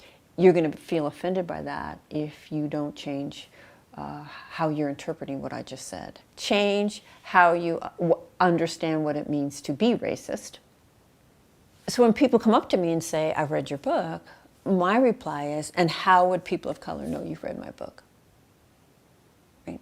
Or, I finish a workshop and, you go around and you say one thing you're going to do next. And so many white people will say, I'm going to continue to reflect on this. And my response is, and how will people of color know you've continued to reflect on this? It's meaningless without action, right? So action. Get racism on the table wherever you are. In your workplace, in your place of worship, get it on the table, and then keep it on the table when all the white people want it off the table, right? It takes courage, right? It takes strategic, intentional action. And there are so many good guides out there. My website alone has so many lists of what white people could do. But for a lot of white people, just looking it up, like you would look up anything you were interested in, is a huge break with the apathy of whiteness. So what I say to the white folks in my sessions who, if we're going to be honest, aren't going to do anything different after that session, they're going to, oh, that was really interesting, and carry on. And say, I mean, that's part of being white. You can do that. Most of you will choose that. But I'd like you to do something for me. If that's the choice you're going to make, I'd like you to go home, look at yourself in the mirror, right in the eyes, and say, I choose to collude with white supremacy. And then carry on, but let's do it with honesty. The default of the status quo is the reproduction of racial inequality. That's what our society does. By every measure, we have racial inequality. Every measure. Our schools are particularly effective for reproducing racial inequality. And since it is the default, it requires nothing more than white people being really nice and carrying on, right? Because niceness is not courageous. And it won't get racism on the table, and it won't keep it on the table when everybody wants it off the table. What message would you really like the Teaching Tolerance audience to hear about white fragility and some of the next steps that they can take as educators who have this profound responsibility to educate all children, whoever may arrive in their classroom, even if that's not students who share their racial identity? Yeah, one, I want to say thank you if that is their commitment and that is what they're doing, right? That's what we need to be doing. So sometimes I feel like I'm really intense, but that's because there's such a thick layer of denial I'm trying to push through. And so I do want to acknowledge that commitment and how essential it is. And the message would be, don't ever be complacent in the face of it, that it isn't you. Some of the most oblivious and harmful white people are on equity teams. I just need to say that. I'm all for equity teams, and just being on the equity team doesn't certify you. And so we could be interested in this, and we can be well-meaning and still kind of like a bull in a china shop, kind of tramping around. I don't call myself a white ally, right? I'm involved in anti-racist work, but I don't call myself an anti-racist white. And that's because that is for people of color to decide whether in any given moment I'm behaving in anti-racist ways. And notice that keeps me accountable, right? It's for them to determine if in any given moment, it's not a fixed location, I haven't made it or arrived. You know, in this moment, what am I actually doing, right? And there's some moments when I'm going to be honest, I choose silence. That would be a moment when I'm not behaving in anti-racist ways. Right? So to kind of check your accountability, and I would offer this question, what is your accountability practice? An accountability practice is that you have put into place actual relationships and checks and ongoing education to keep you as clean as possible, given the water we're swimming in, right? I would want white teachers to understand that there's a history of harm between the institution of schooling and families of color, that our schools have not done right by children of color, right? And that parents of color are delivering their precious, precious children into an institution where there's a deep history of harm. And so their suspicion, their fear and worry is rational, right? It's rational that they don't automatically trust the teacher, you know. And so rather than get your back up because a parent has come to you and feels that you're treating their child differently based on race, you know, respect that, earn their trust, right? Respond from a framework of one, there's a very good reason why they don't trust you, and that the nature of implicit bias is that it's not conscious, right? So be open to those conversations. It goes a long way to validate their concerns and then say, I would never want to convey that to your child. You know, please continue to let me know if I do. And, you know, that kind of working together, again, it's legitimate. What we tend to do is like, well, how dare they suggest that I would treat their child differently? It's rational that they would worry about that. And we have treated their children differently, right? Again, this is us thinking, well, I'm a unique individual and this is the first time you're interacting with me. And that parent is like, you are a white teacher. That's how I see you first. There's a beautiful quote from a woman named Pat Parker, a black woman, and she says, first, forget that I'm black, right? Stop reducing me to that. Stop having everything be about that. Stop having me only speak to that. And second, don't ever forget that I'm black and that I have a different experience, right? And a different relationship. And I think it's that tension, right? I think teachers really want to go over to this one, forget that I'm black. Right? We want to insist that we see every child as a unique individual. But yes, you're a unique individual, right? I need to see you and what you need. And I must never forget that your race and my race and the interaction is shaping how I see you as an individual. Right? We got to hold that tension. So teachers, everything that I've said about what it takes, you know, courage and strategy and intentionality, and breaking with white solidarity, right? If you want to be seen as a team player and you want to get ahead, don't bring up racism, right? And if you can live with that, but if you can't, and I hope you can't, you have to start organizing. Well, Robin, thank you so much for taking the time to talk with us today. I know our readers and listeners will really appreciate hearing your words, and it's wonderful to know that you were a teacher educator too. So you know who we're trying to talk to here. Yeah, well, thank you so much, and thank you for all the work that you do. Absolutely.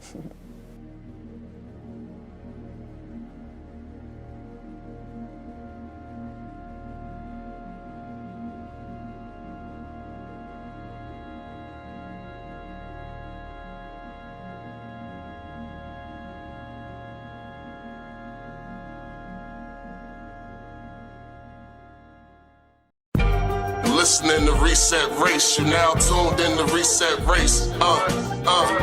You're listening to Reset Race, you're now tuned in to Reset Race. What?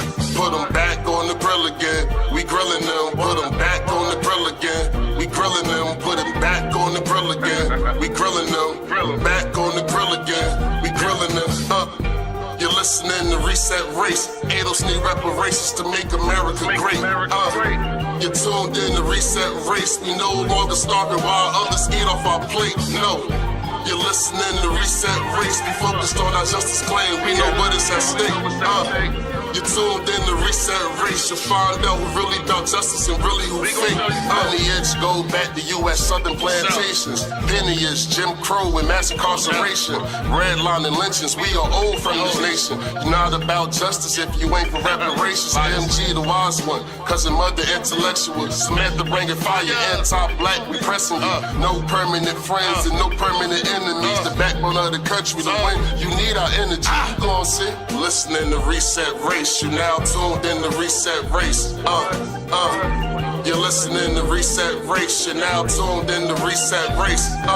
Put them back on the grill again. We grilling them. Put them back on the grill again. We grilling them. Put them back on the grill again. We grilling them. Back on the grill again. We grilling them. You're listening to Reset Race. Adolph need reparations to make America great. You're tuned in to Reset Race. We no longer starving while others eat off our plate. No. You're listening to Reset Race. We focused on our justice claim. We know what is at stake. You're tuned in to Reset Race. You'll find out who really about justice and really who fake.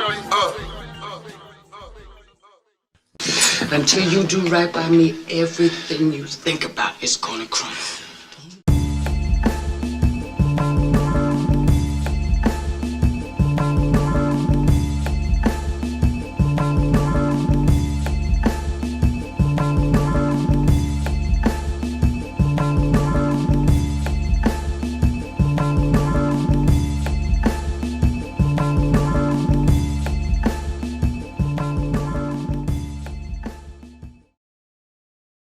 Negroes should do whatever is necessary to bring about a complete solution to their problem.